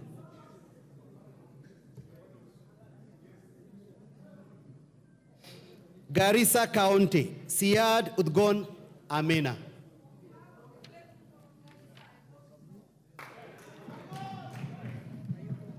Garissa Township, Baro Deko Mohammed. Garsen Guyo Ali Wario. Gatanga Moreu Wakili Edward. Gatundu North Kururia Njoroge. Gatundu North Kururia Njoroge. Gatundu South Kagombe Gabriel. Gem Elisha Odhiambo. Gichugu Githinji Robert Gichimu. Gilgil Martha Wangari. Githunguri wa Muchomba Gadhoni. Hamisi Gimose Charles Gumini. Where is he? Hamisi Gimose Charles Gumini. Homa Bay County Bensuda Osogo Atieno.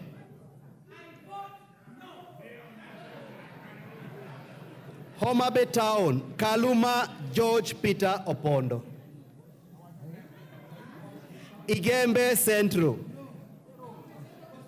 Karithi Kiili Daniel. Igembe North Julius Taitumu. Igembe South John Paul Mwirigi. Ijara Abdi Ali Abdi. Ikolomani Shinali Bernard Masaka. Ikolomani Shinali Bernard Masaka. Isiolo County Mumina Golo. Isiolo County Mumina Golo Bonaya. Isiolo North Lomwa Joseph Samal. Isiolo South Tubi Bidu Mohammed.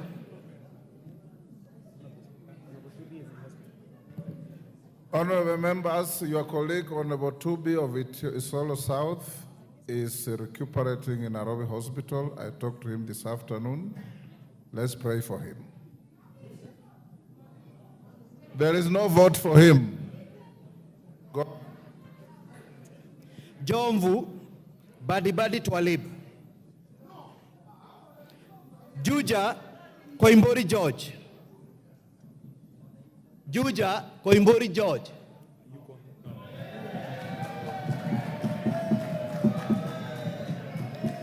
Kabete Wamashukuru James. Kabete Wamashukuru James.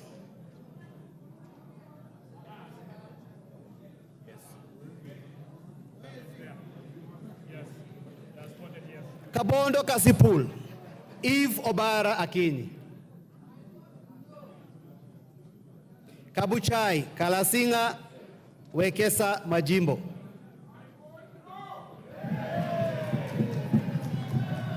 Kacheliba Titus Lote. Kacheliba Titus Lote. Kaiti Kimilu Joseph Kivinda. Kajiado County Sankaire Lea Sopiato. Kajiado Central Memusi Kanchori.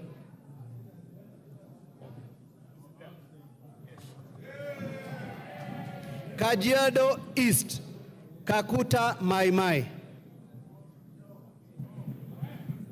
Kajiado North Onesmus Ngogoyo. Kajiado South Sakimba Parashina Samuel. Kajiado West Sunkuya George.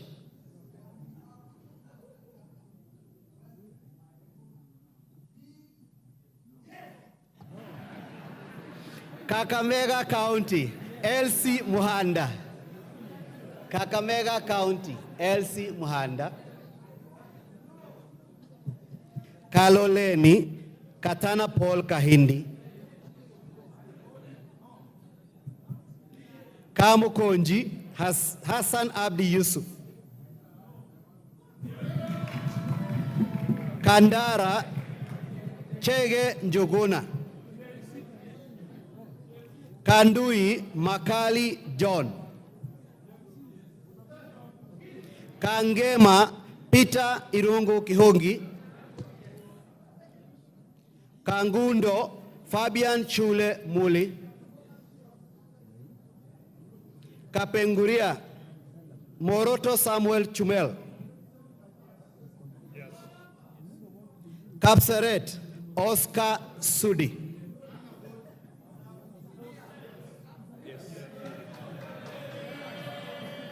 Karachuonyo, Adipo Andrew Okwome.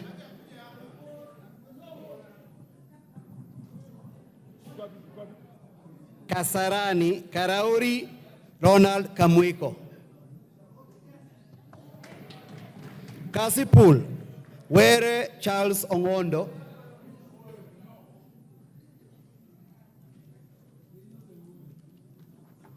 Kadiani, Robert Mbui. Keio North, Adams Kipsanai. Keio South, Gideon Kemayo.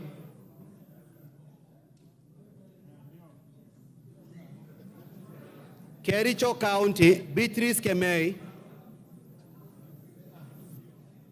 Keses, Julius Ruto. Huisero, Aseka Christopher. Kiamba, Kawanjiko John. Kiambu, Waidhaka John.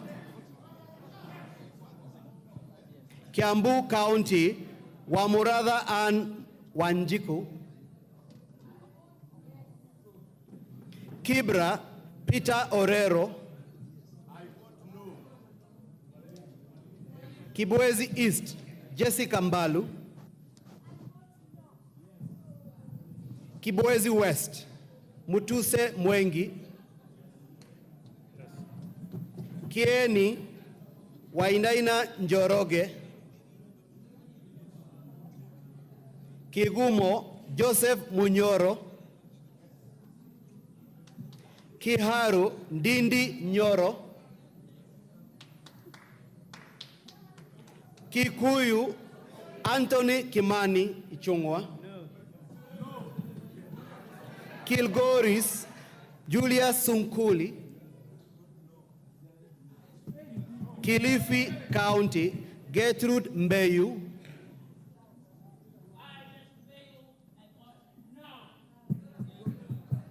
Kilifi North, Owen Bayer. Kilifi South, Richard Ken Chonga. Kilome, Nzambia Kidwa. Kimilili, Didmas Barasa Wekesa. Kiminini, Kakai Bisau. Kinango, Gonzi Rai. Kinangop, Kwenya Dhuku. Kinangop, Kwenya Dhuku. Kipipiri, Wanjiku Muhea. Kipkelion East, Cherorot Joseph. Kipkelion West, Hillary Kiplangat, Kosgei. Kirinyaga County, Jane Maina. Kirinyaga County, Jane Maina Njeri. Kirinyaga Central, Joseph Gitari. Kisauni, Benzimba Rashid Juma. Kisii County, Donya Doris Aburi. Kisii County, Donya Doris Aburi. Kisumu County, Ruth Othiambo Busia Odinga. Kisumu Central, Oron Joshua Odongo. Kisumu East, Shakil Shabir. Shakil Shabir. Kisumu West, Rosa Buyu.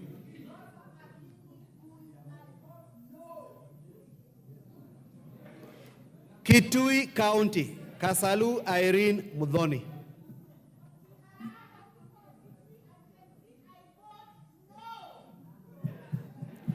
Kitui Central, Makali Benson Mulu.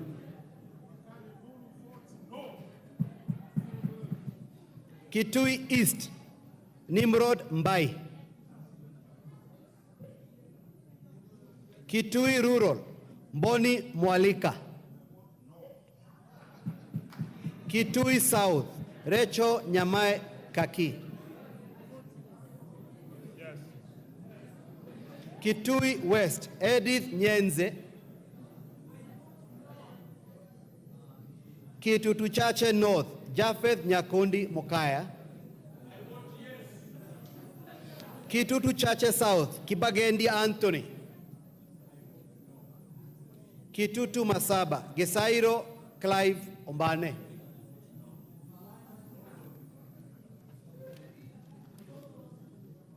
Konoin, Yegon Richard. Kuresoi North, Mutai Alfred. Kuresoi North, Mutai Alfred. Kuresoi South, Tonui Joseph. Kuria East, Kitayama Maisori Marwa.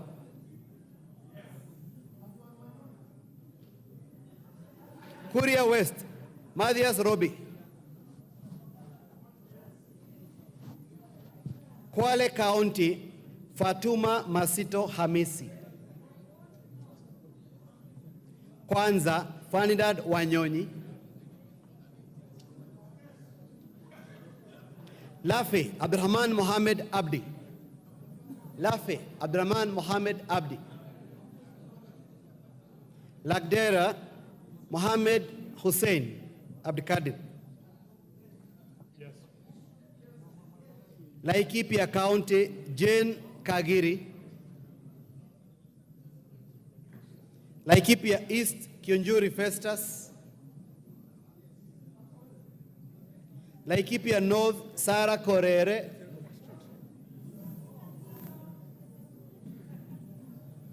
Laikipia West, Stephen Wachira Karani. Leisamis, Joseph Lekuton. Lamu County, Mudhoni Marubu.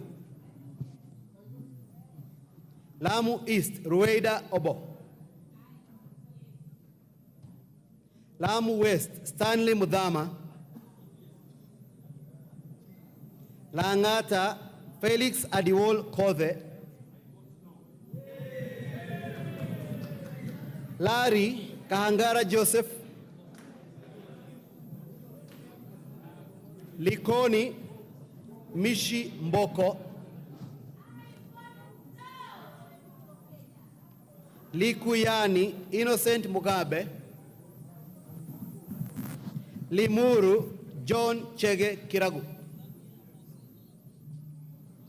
Loima, Protas Akuja.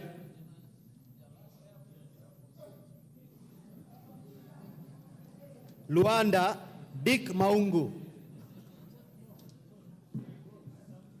Lugari, Nabi Naboera Daraja. Lunga Lunga, Chiforomondo, Mangale Munga. Lurambi, Titus Hamala Mkhwana. Mara, Kareke Mbiuki. Machakos County, Joyce Kamene.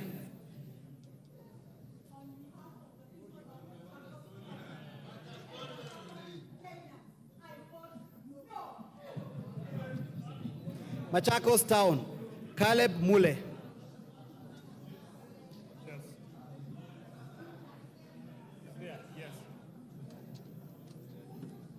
Makandara, George Aladwa. Makueni, Suzanne Dunge Kiamba. Makueni County, Rose Mumo Museo. Malava, Malulu Ichendi.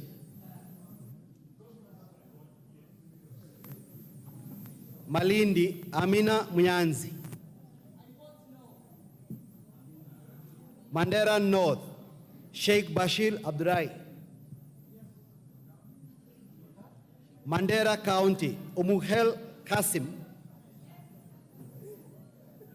Mandera East, Abdurrahman Hussein Waitan Mohammed.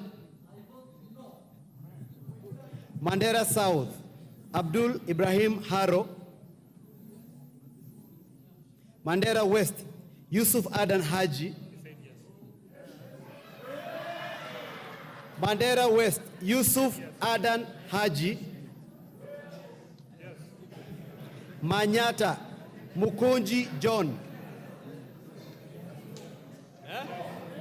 Manyata, Mukunji John. Let him take again. No, let him take again. Yes. Not him again. Listen. Maragua.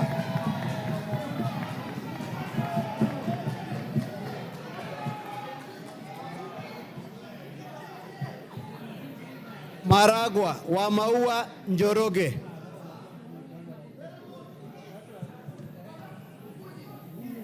Marakwet East, David Bowen. Marakwet West, Kipchumba Toroitich. Marsabit County, Naomi Wako.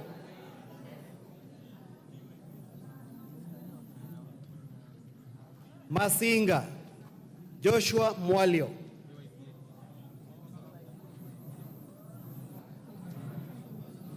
Masinga, Joshua Mwalio.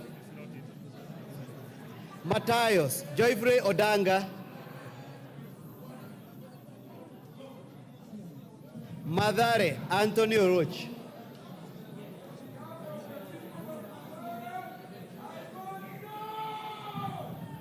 Madioya, Edwin Mugo Gichoki.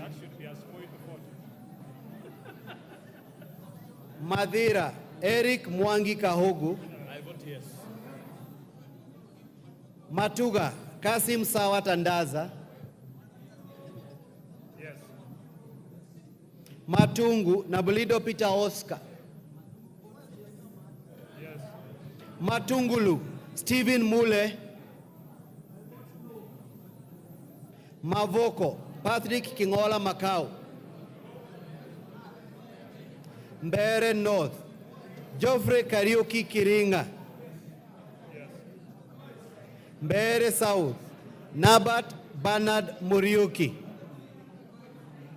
Yes. Yes. Boni, Erastus Kibasu.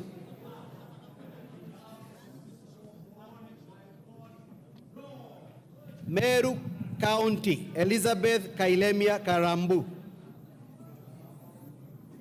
Migori County, Fatuma Mohammed Zainab.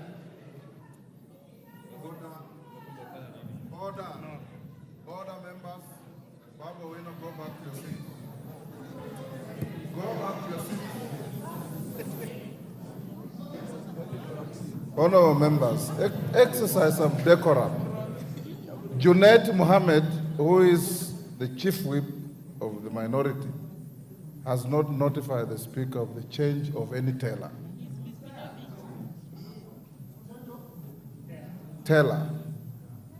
And you also go through elections. Once you appoint accounting agent, he remains accounting agent to the end. Isn't that so?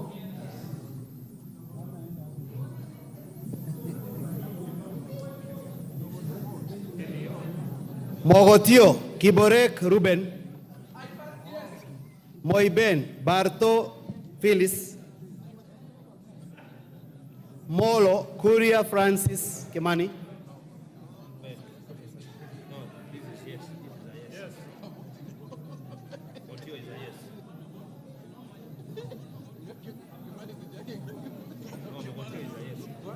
Mogotio Kiborek Ruben. It was yes. No. Yes. Kiborek. Yes, it's a yes. Mombasa County, Zamzam Mohammed.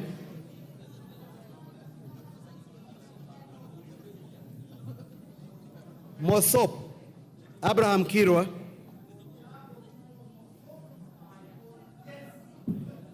Moyale Jaldesa Guyo.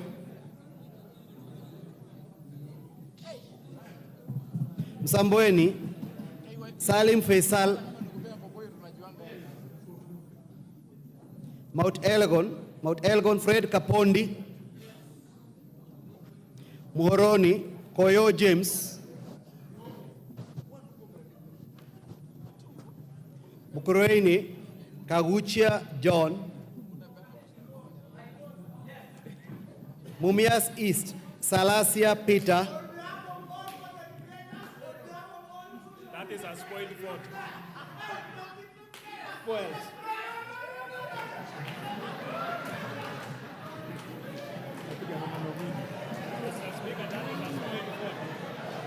Mumias West. Order. Order. Order. Order, members. Order. Honorable Salasia, you are treated as if you have not voted. Can you vote? No theatrics. Mumias West, Johnson Naika. Murang'a County, Betty Maina Njeri.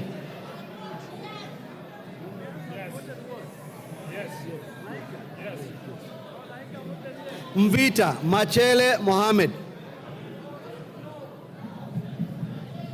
Mwala Musioka Vincent Musau. Mwatate Peter Shake. Mwea Mary Maingi.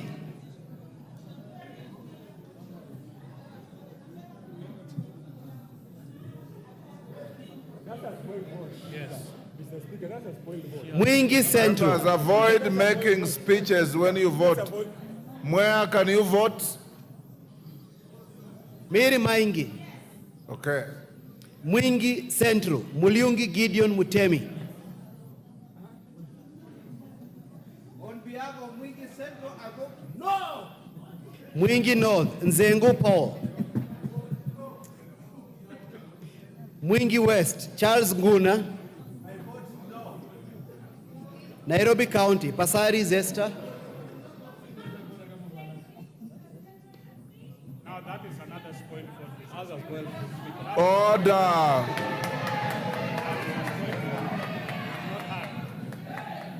Naivasha, Jane Kihara.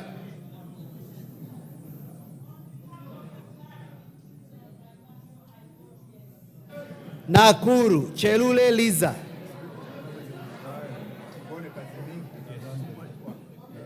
Nakuru Town East, David Gikaria.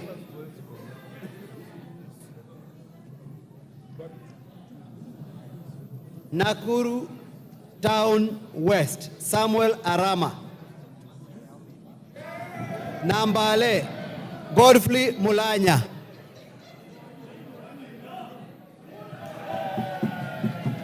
Nandi County, Cynthia Muge.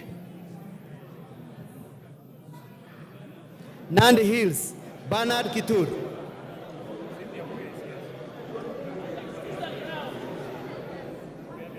Nandi County, Cynthia Muge. Nandi Hills, Kitur Bernard. Narok County, Rebecca Tonkei. Narok East, Aramat Lemanken. Narok North, Agnes Pareyo. Narok North, Agnes Pareyo. Narok South, Kitilai Olentutu.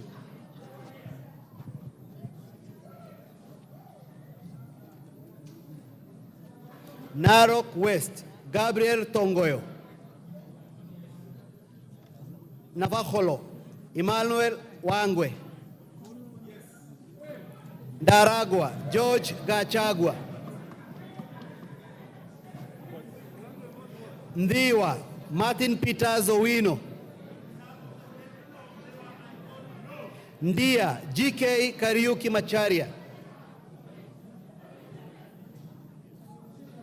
Njoro, Charity Kadhambi Chepkwoni. Charity Kadhambi. Northhor, Guyo Ade Wario. North Imenti, Rahim Daud. North Mugirango, Joash Nyamoko. Nyakach, Aduma Joshua Owor.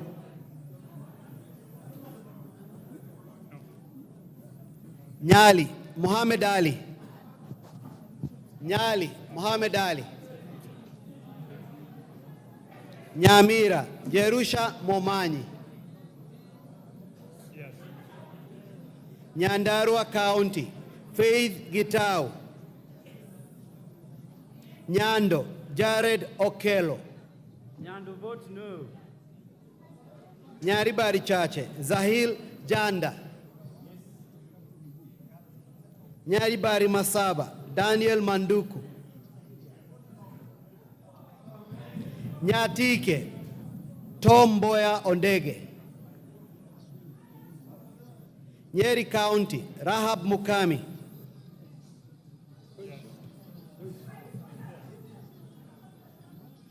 Nyeri Town, Duncan Madenge.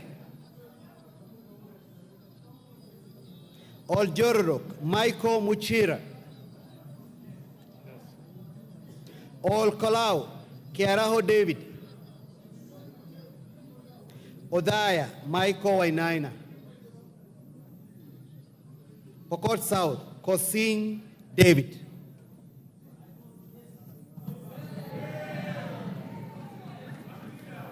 Rabbi Anthony Kenga Mupe. Rabbi Anthony Kenga Mupe.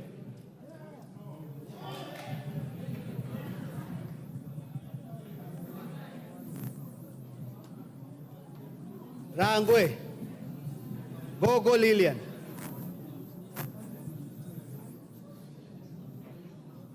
Rarieda Paul Otiende Amolo.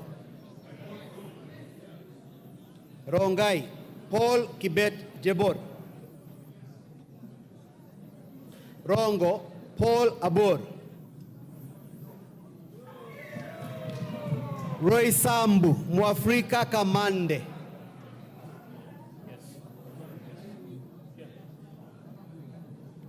Ruaraka Tom Joseph Kajwang. Ruiru Simon Kingara. Runyenjes Karemba Eric Muchangi. Sabatia Sloya Clement Logova. Sabatia Sloya Clement Logova. Saboti Caleb Amisi. Saku Dido Raso. Samburu County Pauline Lengurus. Samburu East Lekumontare Jackson Letoijoni. Samburu North Letepila Dominic. Samburu West Josephine Lesuda Naisula.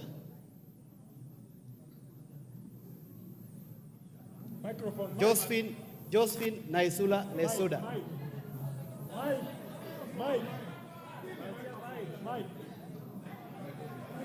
Give her the mic. Yes. I vote no. Seme James Nyikal. Seme James Nyikal. Chinyalu Frederick. Chinyalu Frederick Ikana.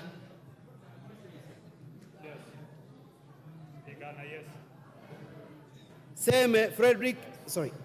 Chinyalu Frederick Ikana. Siaya County, Christine Ombaka. Sigor, Peter Rochakapong. Sigowet Soin, Justice Kemei. Sirisia, John Waluke.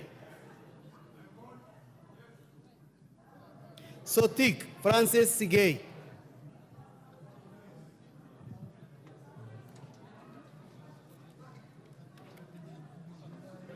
Saudi Menti, Shadrach Mwiti. Shadrach Mwiti, South Menti. South Mugirango, Silvanas Osoro. Soy, David Kiplangat. Starehe, Amos Mwago. Suba North, Millie Grace Odiamo. Suba South, Karori Omondi. Subukia, Samuel Gachobe.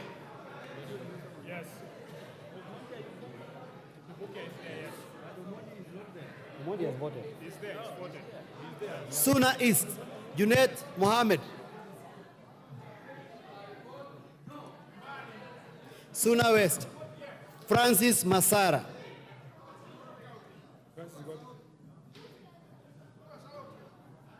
Taita Taveta County, Lydia Haika Mziki. Tana River County, Amina Dika. Tarbaj, Bare Hussein Abdi. Yes. Huh? Tarbaj, Bare Hussein Abdi. Yes.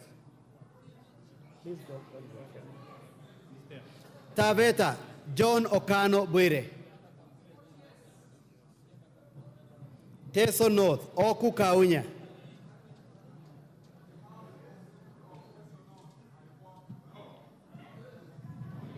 Teso South, Mary Amase.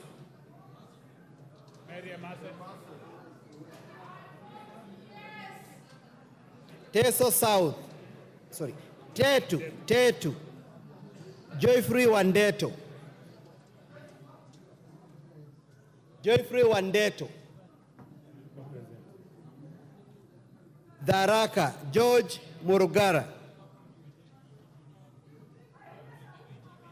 Tharaka-Nithi County, Susan Ngugi. Tharaka-Nithi County, Susan Ngugi. Thika Town, Alice Nganga. Tiati, William Kamket. Tiati, William Kamket. Tigania East, Mpuru Aburi. Tigania West, John Mutunga. Tinderet, Julius Meli. Tongaren, John Chikati. Trans Nzoia County, Lillian Sioe. Order. The chief whip on the minority side informs me that he is appointed member for Bumula to relieve Honorable Mawathe as a teller.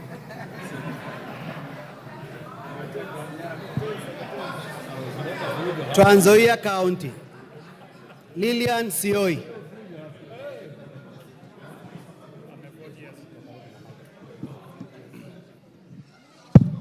Tarbo, Janet Citienei. Turkana County, Cecilia Ngetit. Turkana County, Cecilia Ngetit. Turkana Central, Joseph Namor Emade. Turkana East, Nicholas Gikolok Ngikor.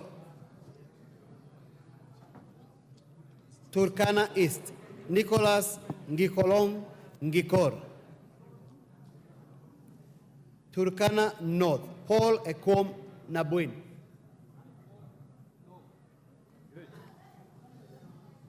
Turkana South, John Arico.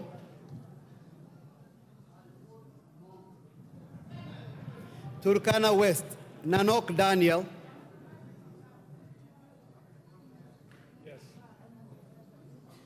Wasinigishu County, Gladys Boss. Gladys Boss. Ugenya, David Ochieng. Ugenya, David Ochieng.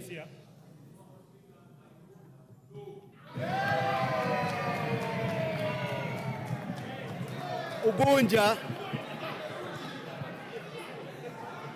James Wandai. James Wandai. Oriri, Mark Nyamita.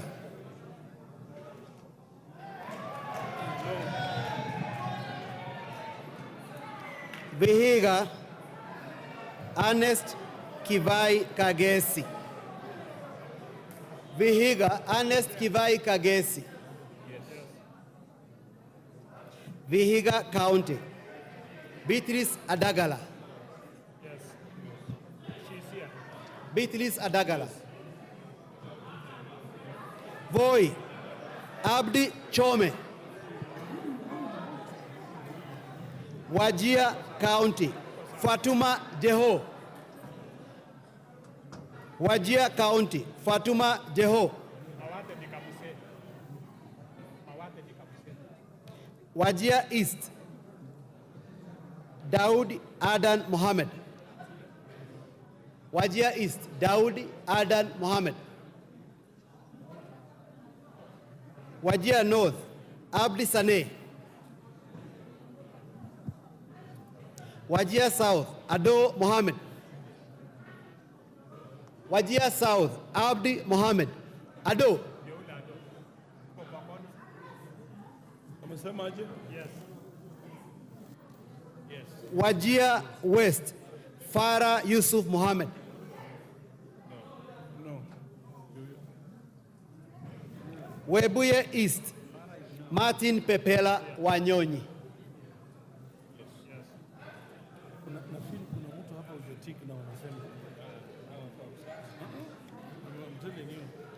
Abdi Daud Mohammed is out of the country.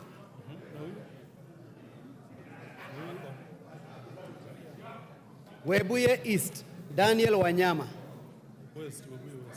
Webuye West, Daniel Wanyama. Yes.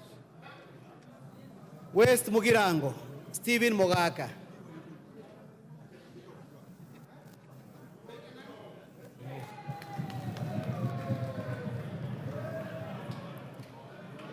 West Pokot County, Rael Kasiwai Chepkemoi.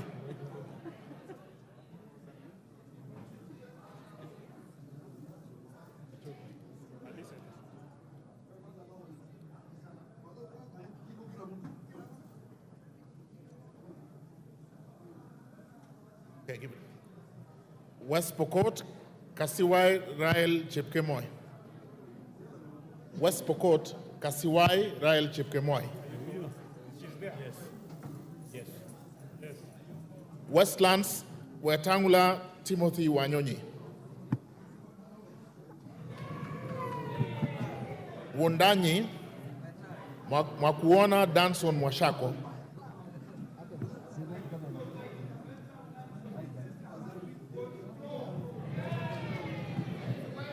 Yata Basil Robert Ngui. Yata Basil Robert Ngui.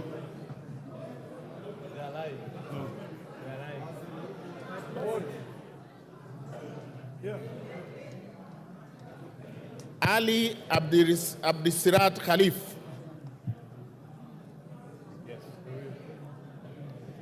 Chege Sabina Wanjiru.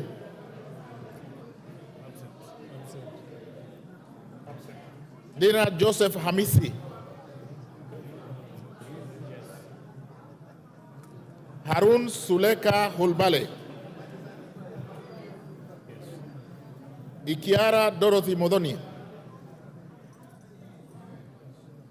Iraya Joseph Wainaina. Koske Joseph Kipkemo.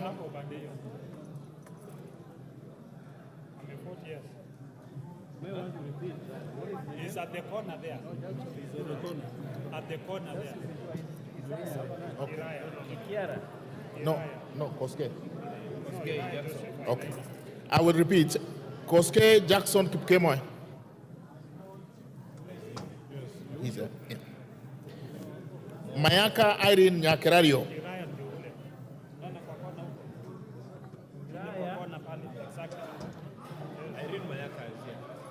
Mayaka Irene Nyakerario. Mpe mic.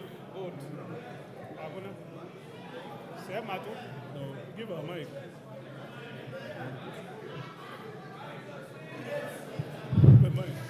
On behalf of Gen Z and the people of Nyamira, I vote no. Mohammed Umul Khair Harun. She's not nominated in Nyamira.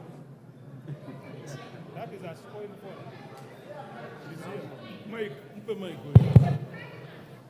As the Gen Z of the House, born in the year 1996, I say no.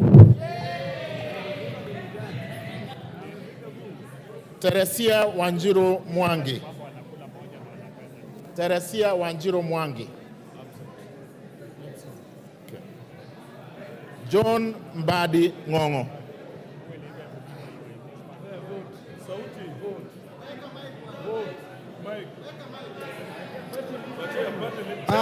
The authentic vote for Suba South is no. Talib Abubakar Ahmed. Talib Abubakar Ahmed. Yes. Okay. Done.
Order. Order, honorable members, order. Order, honorable members. Order. The voting is not over until the results are announced. Take your seats. Order, members, take your seats. Kawanjiku, take your seats.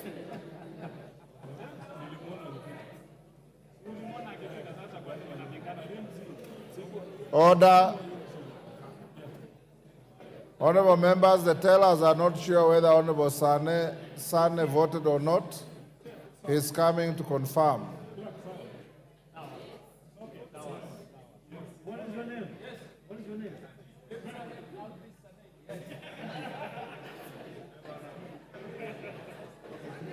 You are satisfied? Yes, sir.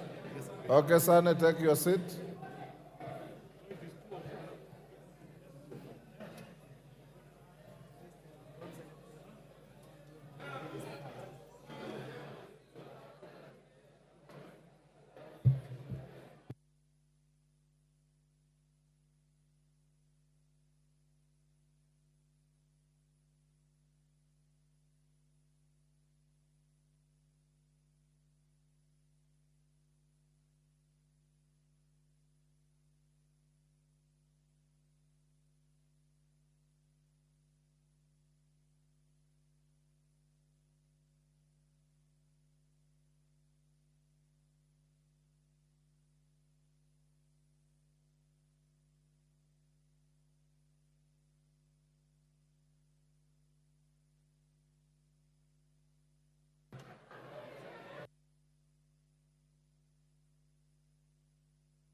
Order, honorable members, will the tellers now walk to the bar?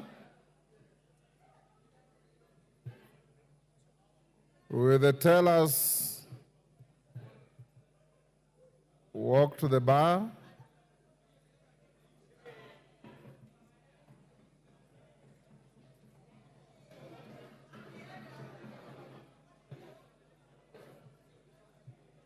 Order.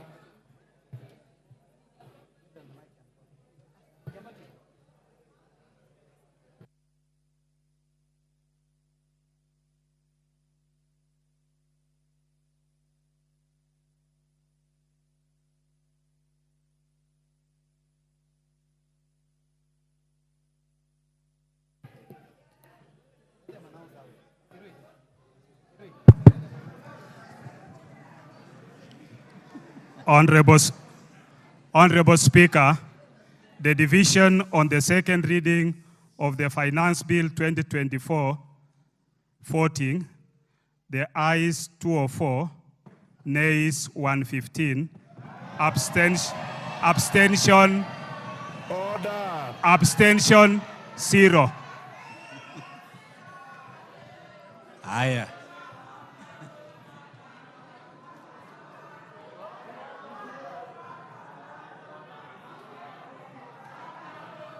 Order. Order, Honorable Millie. Order. Order. Order. The results of the vote are not announced by the teller. Order. Honorable members, the results of the division on second reading of the Finance Bill 2024 is as follows.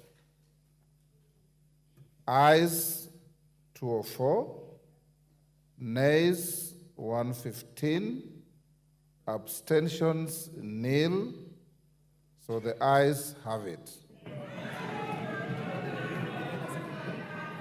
Order. I now order for the bill to be read the second time. Order. Order, the House is in session. Order. Order. Clerk. Order. A bill for an act of parliament to amend the law relating to various taxes and duties and for matters incidental thereto. Honorable members, the matter of the finance bill is now over. You wait for the committee of the whole. Those who have amendments to file, you know the deadline was 1 o'clock. The clerk and his team will process those amendments. And as you are told, the House will sit on Tuesday morning when we'll proceed on the same matter. I now order that the next order be open the bar, open the doors. Now call out the next order. Order number 9, motion, consideration of Senate amendments to the Independent Electoral and Boundaries Commission Amendment Bill, National Assembly Bill number 10 of 2024.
Clerk, call the next order.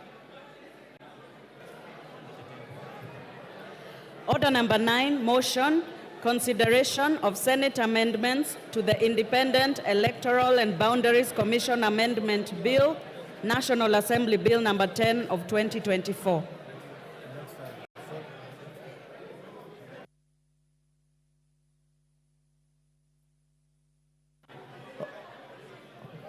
Order, honorable members, order. Order. Members who are leaving the chamber, do so quietly. The next order has been called, order number 9, and I'm calling the Chair, Departmental Committee on Justice and Legal Affairs to move the motion. Those who are recessing out of the chamber, do so quietly. The House is not adjourned, the House is in session. Honorable Murugara, proceed. Thank you. Thank you very much, Mr. Speaker, sir.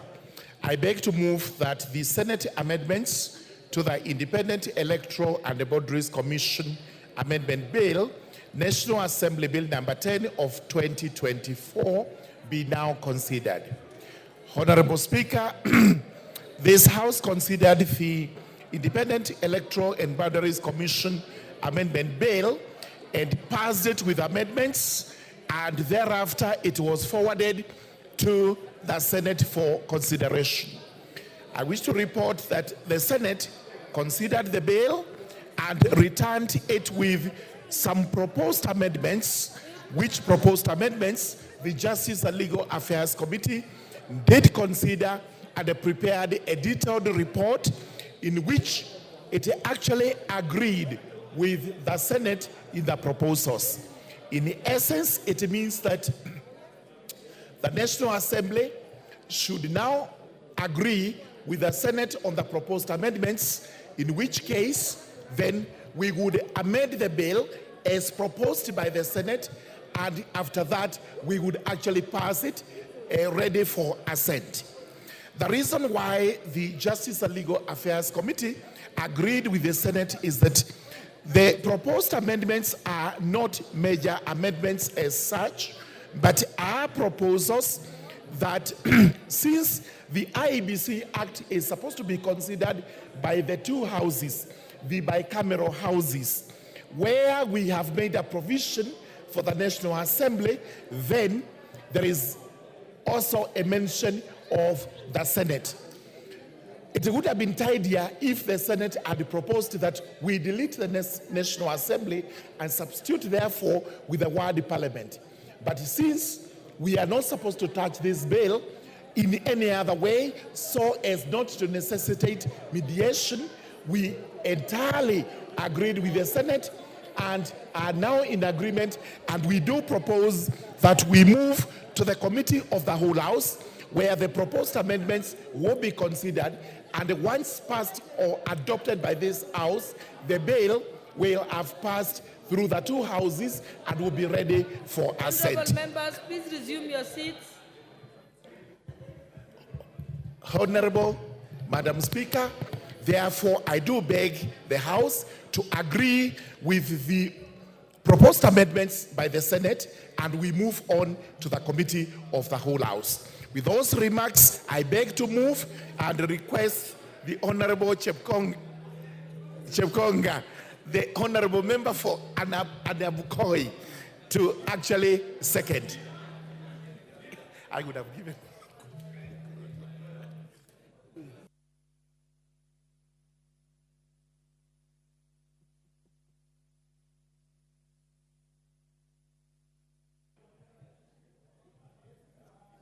Thank you very much, Honorable Speaker. Honorable Speaker, I rise to second the proposed amendments from the Senate as moved by the Chair of Justice and Legal Affairs, my very good friend, the Honorable Murugara, and I totally agree that this is the way we should go. We should consider the other house as also giving input to the making of laws in this country. As you know, the Senate participates in making law, but it is this House that enacts laws. So I totally agree that we approve the proposed amendments that have been forwarded to the House. I thank you. I second.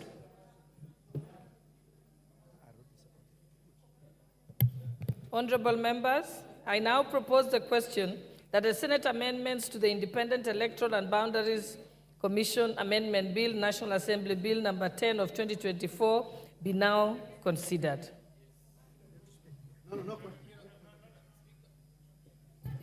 Yes, you may proceed. Do you have your card?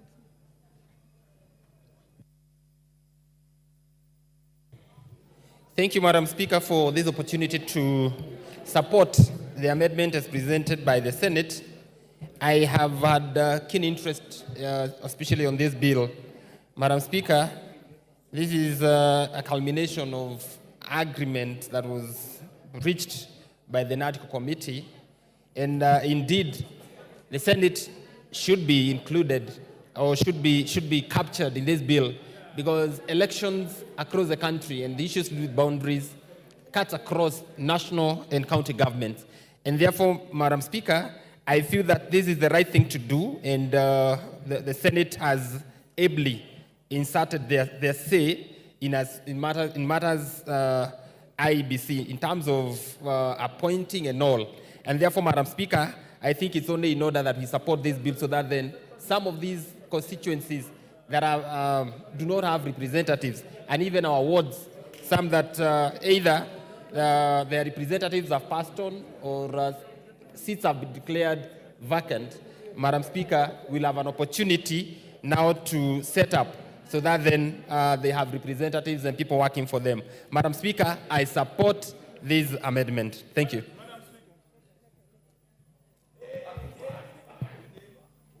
The Honourable Member for Mandera North, Honourable Bashir Abdullahi.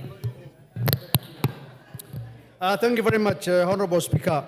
Honourable Speaker, this bill is very important, and I want to urge this House to agree with the committee with the Senate amendments. Honourable Speaker, I have a neighbor constituency by the name Banisa constituency. You may proceed. Minority Leader, I'm going to give you a chance after Honourable Bashir. My neighboring constituency called Banisa does not have a representative, and now it is 15 months since the death of our brother, the late Honorable Maalim Kulo Hassan. And all this is because of the fact that IEBC is not fully constituted.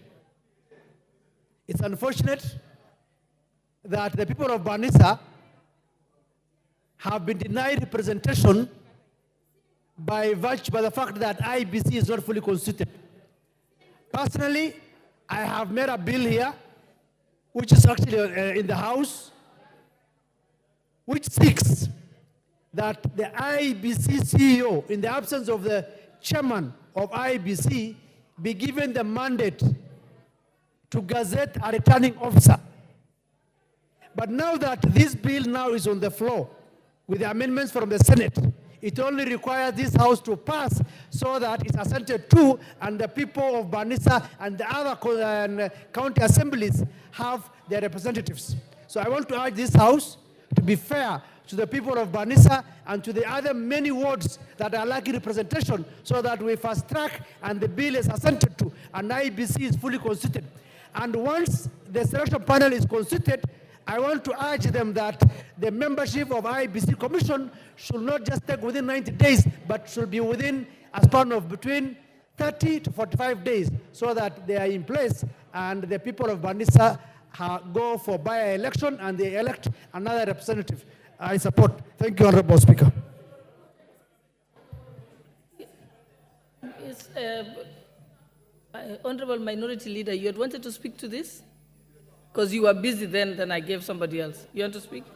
Yes, your point of order, Honourable Junaid. Speaker, I stand understanding Order 35. I want to ask whether there is quorum in the House. Madam Speaker, you are certain whether we have quorum in the House, Madam Speaker. Mwende nyumbani bana. Wacha kusumbua sisi.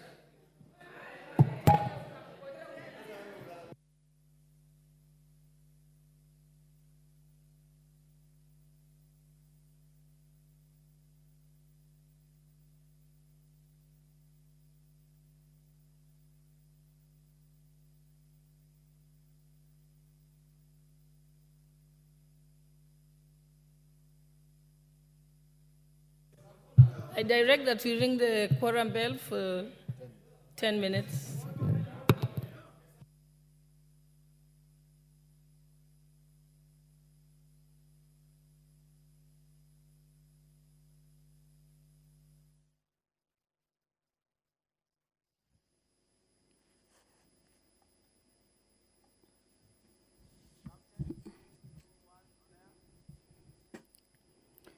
Well, the quorum bell is underway. The House has fallen short of the required quorum as the business of the House continues. That is an issue that has been raised by the Minority Whip, Junet Mohammed, informing the Speaker that the House does not have the required quorum during the proceedings of the House, and that has necessitated the quorum bell. The business that is on the floor of the House, or that was on the floor of the House, was the consideration of the amendments to the Independence, Electoral and Boundaries Commission, Bill number 10 of 2024, a bill that is originating from the National Assembly, It's a bill that was considered at the Senate, and the Senate had proposed a number of amendments. And this is a motion that was currently on the floor of the House. Members looking at those amendments that have been forwarded from the Senate.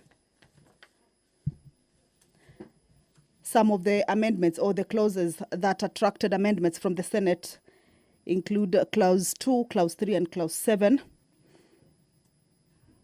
But remember that this is a bill that is the Independence Electoral and Boundaries Commission is one of the 9 pieces of legislation that emanated from the National Dialogue Committee, a committee that was formed to look into the matters or issues of national interest with regards to the electoral system, among other issues. So the Independence Electoral and Boundaries Commission is one of the pieces of legislation that came out of that and has already been considered in both houses. What the members were doing now is that they were considering the amendments that the members of the Senate had moved. The bill seeks to give effect to some of the recommendations and views of the public that was submitted to the National Dialogue Committee, commonly referred to as NADCO, on the issues of electoral justice and related matters, outstanding constitutional matters, fidelity to political parties or coalitions, as well as the law on multi-party democracy. The NADCO committee also had looked at issues about entrenching of National Government Constituency Development Fund and the Senate Oversight Fund and the National Government Affirmative Action Fund and establishment and entrenchment of state offices. These were some of the issues that were before the NADCO committee. So already the bill is before Parliament or has been considered in Parliament. The process is ongoing now. The bill was published on 4th of April 2024 and read for the first time on the floor of the House.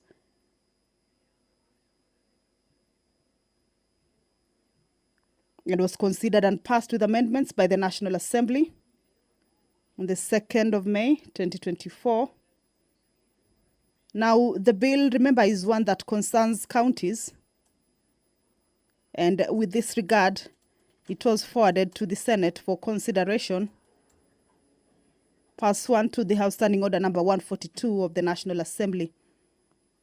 So the Senate considered the bill and proposed a number of amendments. But the bill generally seeks to amend the Independent Electoral and Boundaries Commission Act, Cap 7C, to clean up the Act by deleting obsolete provisions,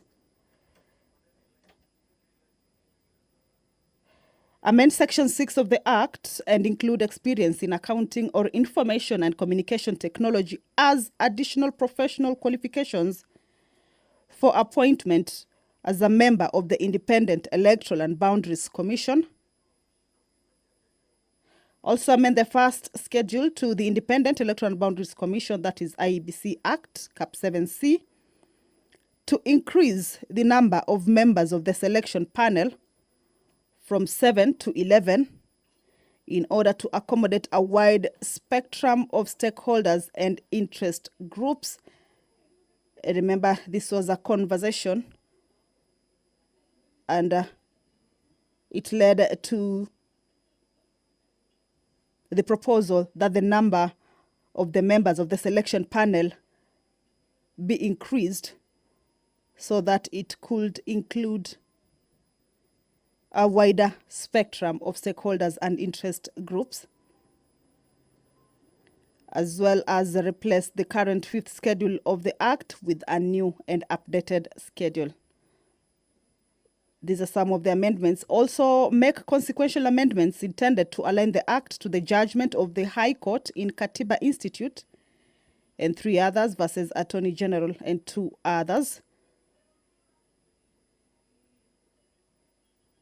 in a 2018 ruling where the High Court held that certain provisions of the Act were unconstitutional. These are some of the amendments, or these are some of the proposals in the bill or contents that the bill seeks to cure or bring forward. Now, the Senate considered and passed the bill with amendments on the 11th of June, 2024. And that is when they transmitted the amendments to the National Assembly seeking concurrence. The amendments were further or subsequently referred to the Departmental Committee on Justice and Legal Affairs for consideration. And that is why the motion on the consideration of the Senate amendments to the Independent Electoral and Boundaries Commission has been moved by the Chairperson, Departmental Committee on Justice and Legal Affairs, Honorable George Murugara, that those amendments be now considered. So that was the business that was on the floor of the House before the minority whip informed or stood on a point of order to inform the Speaker that the House does not have the required number of members during the proceedings of the House. As we have seen, 2 members have walked in. Remember, that is a 10-minute quorum bell as directed by the Speaker, that is the Deputy Speaker, Honorable Gladys Boss. Those are members getting into the chambers, of course, in their numbers, and in a few, I believe that quorum will be achieved before the Independence, Electoral and Boundaries Commission bill, or before this particular business that was on the floor of the House. The members just concluded considerations on the finance bill that has been read for the second time. As per the traditions, the sergeant-at-arms who keep tabs with the numbers, once the number is achieved, they alert the Speaker and the clerk, and the House will be called to order for the proceedings to continue. Allow me to hand you over now back to the proceedings of the House.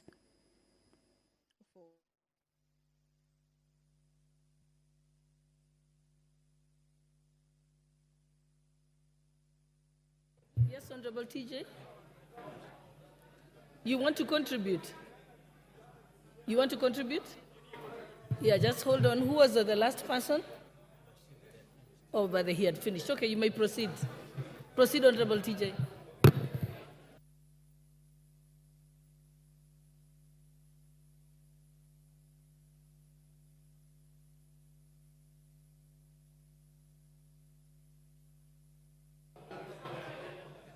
They've given me the mic here.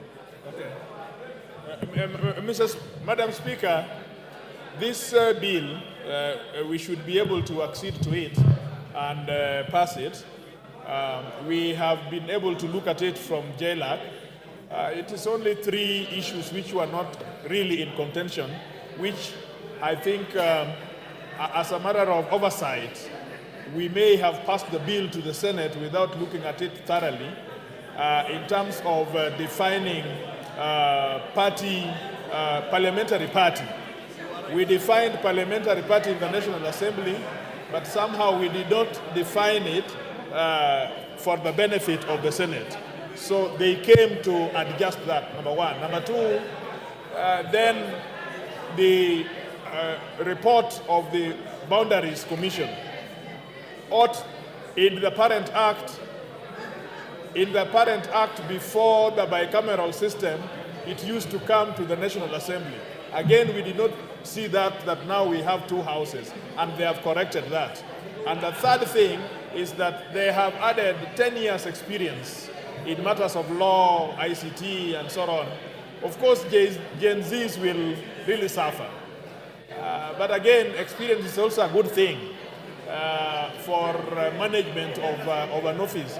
I had said in the committee, perhaps on ICT, they should allow Gen Zs without fetter of age. But it would seem that already Senate was minded to make this 10 years. And I think it is consistent with many of the laws which are there.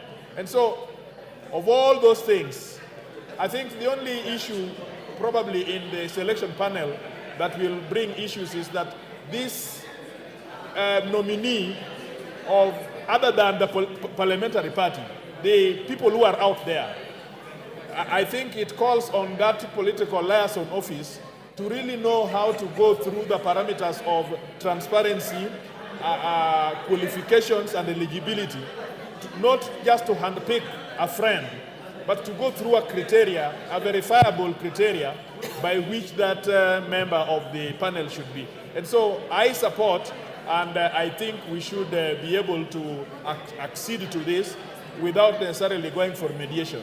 Thank you so much.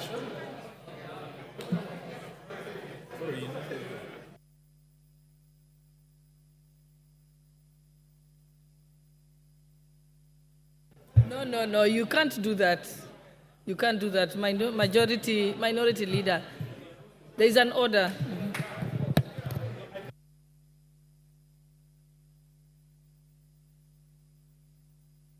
System anyway, Honorable Speaker, I think this is a bill that has been canvassed for a long time in the two houses. It has gone through rigorous scrutiny, and I think it is the right time now for us to bring it to a closer. And I therefore support. Honorable Speaker.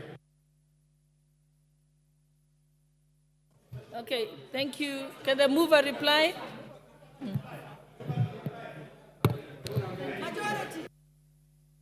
Thank you. Thank you very much, Madam Speaker. Madam Speaker, allow me to thank everyone who has contributed to this. This is purely routine, and in my view, there is no contention as regards the proposed amendments. With those remarks, I beg to reply.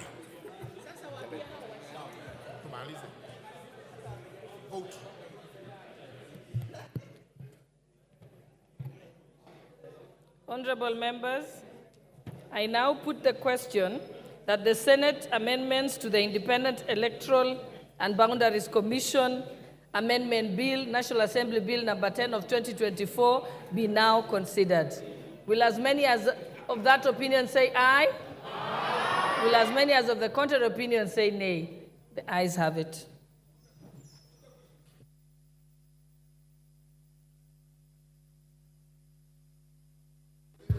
Next order. Order number 11, Committee of the Whole House.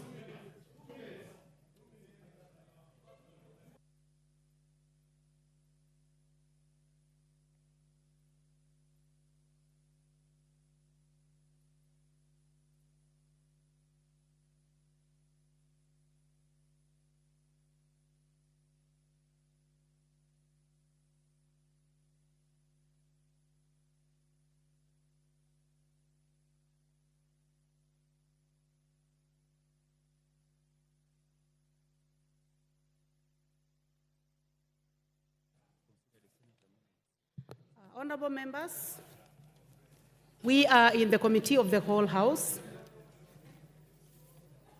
to consider the Independent Electoral and Boundaries Commission Amendment Bill, National Assembly Bill number 10 of 2024. Senate amendment to clause 2, 3, and 7. I propose the question that the Senate amendments to clause 2, 3, and 7 be now approved. I now put the question that is the Senate amendments to clause 2, 3, and 7 be now approved. Will as many as of that opinion say aye? Aye. Will as many as of a contrary opinion say nay? The ayes have it. Mover? Chair? Yes. Thank you very much. Honorable Chair, that's a report to the House. Its consideration of the Senate amendment to the Independent Electoral and Boundaries Commission Amendment Bill, National Assembly Bill number 10 of 2024, and its approval thereof without amendments.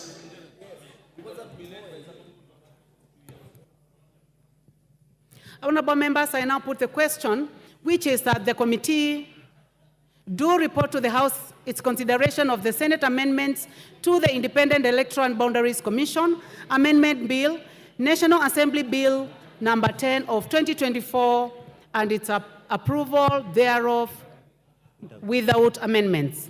Will as many as are of that opinion say aye? Will as many as are of a contrary opinion say nay?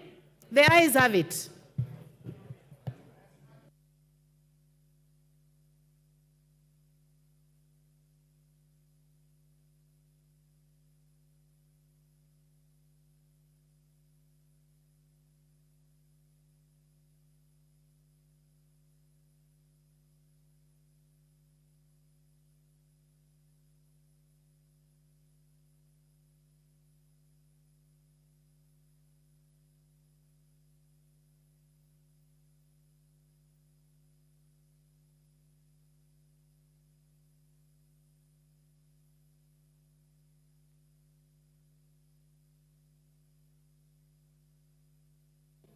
Chairperson. Thank you very much.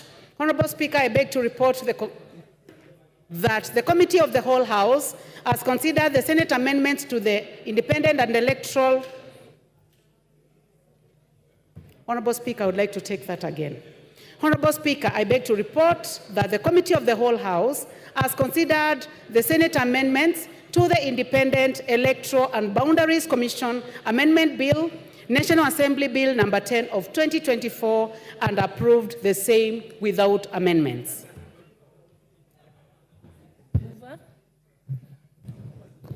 Thank you very much, Madam Speaker. Madam Speaker, I beg to move that the House do agree with the committee in the said report. I also request the Leader of Majority, the Honorable Kimani Ichung'wa, to second the motion for agreement with the report of the Committee of the Whole House. Thank you, Honorable Speaker. I beg to second. And Honorable Speaker, just say that this bill, once approved, now sets in motion the process to have a panel to recruit IEBC commissioners.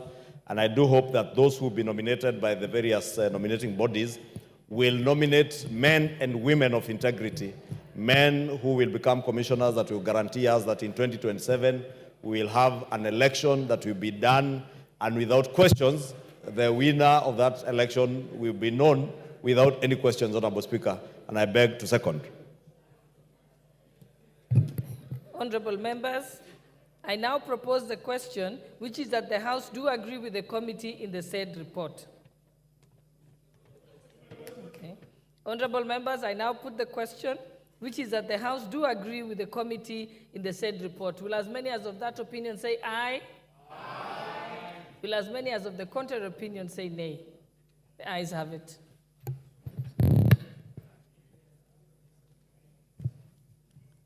Order number 12, motion, reports of the Auditor General on the National Government Constituencies Development Fund for 9 constituencies in Bungoma County.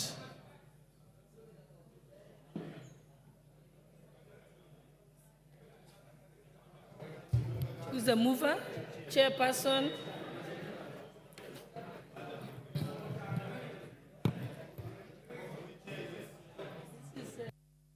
Is the chair of the CDF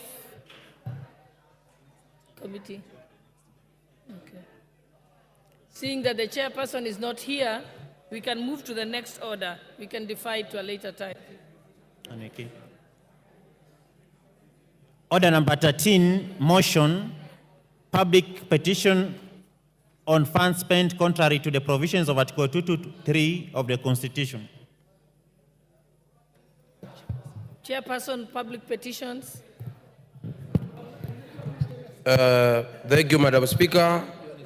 Honorable Speaker, I beg to move the following motion, that this House adopt a report on the Public Petitions Committee on its consideration of the public petition number 04 of 2022 regarding funds spent contrary to the provisions of Article 223 of the Constitution, laid on the table of the House on Tuesday, 12th March 2024. Honorable Speaker, on the 15th of November 2022, Mr. Stephen Mutoro, Secretary General of Consumer Federation of Kenya, COFEC, conveyed to the House Public Petition number 4 of 2022 regarding funds spent contrary to the provisions of Article 223 of the Constitution. Madam Speaker, the committee went through this petition, listened to the petitioner, listened to the several witnesses, and Madam Speaker, Mr. Speaker, it was very clear that yes, funds were spent outside not outside the Article 223 of the Constitution of Kenya, and especially, Mr. Speaker, it was noted very clearly that in the last 20 days of the former regime, over 14 billion was approved hurriedly and paid without the express authority of the Controller and Auditor General. With that, Mr. Speaker, I beg to move the motion and request the Honorable Janet CNA to second the motion. Thank you, Mr. Speaker.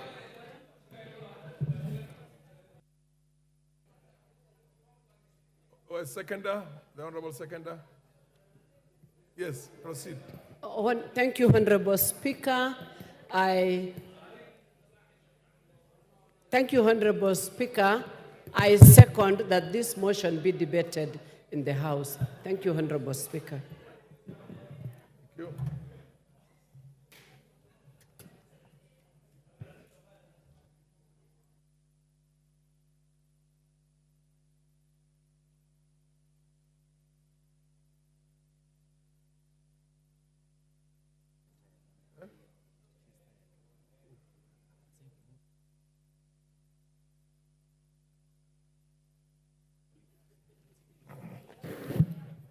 Honorable members, I now propose the question. Order, honorable members.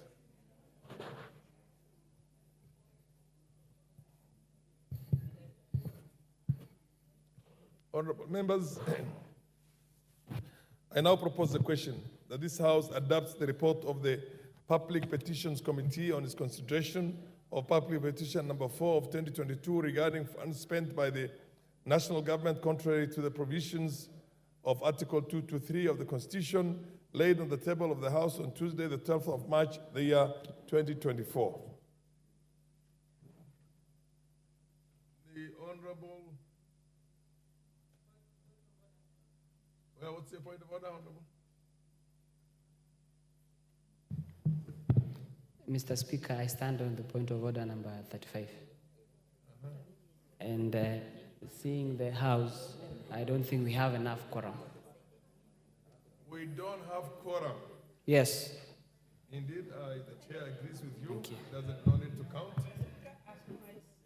Ring the quorum bell. Ring the quorum bell for 10 minutes.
Majority Leader, order. And the member of Parliament, hey, come back. The rules are very clear. Once you are on a division bell, nobody is supposed to leave the house, the chambers. He is not a whip, you are the whip. Only the whip. Order. Order, Honorable Chunga. Honorable Chinga, you are a ranking member. You are somebody very senior in this. You are not the whip. The whip is Osoro and he's here. Osoro and Naomi can go and whip, but you have to stay. Order, honorable members. The rules are clear and I've given my direction. Osoro. No, you go. You go and whip. Osoro, go and whip. Naomi and Osoro, that's their function. Order, Majority Leader. Take your seat. Take your seat, Majority Leader. This is a house of rules. Please respect the rules.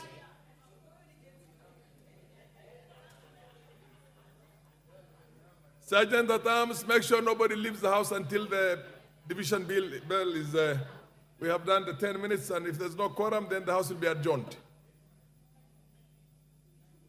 In the meantime, nobody leaves their chambers.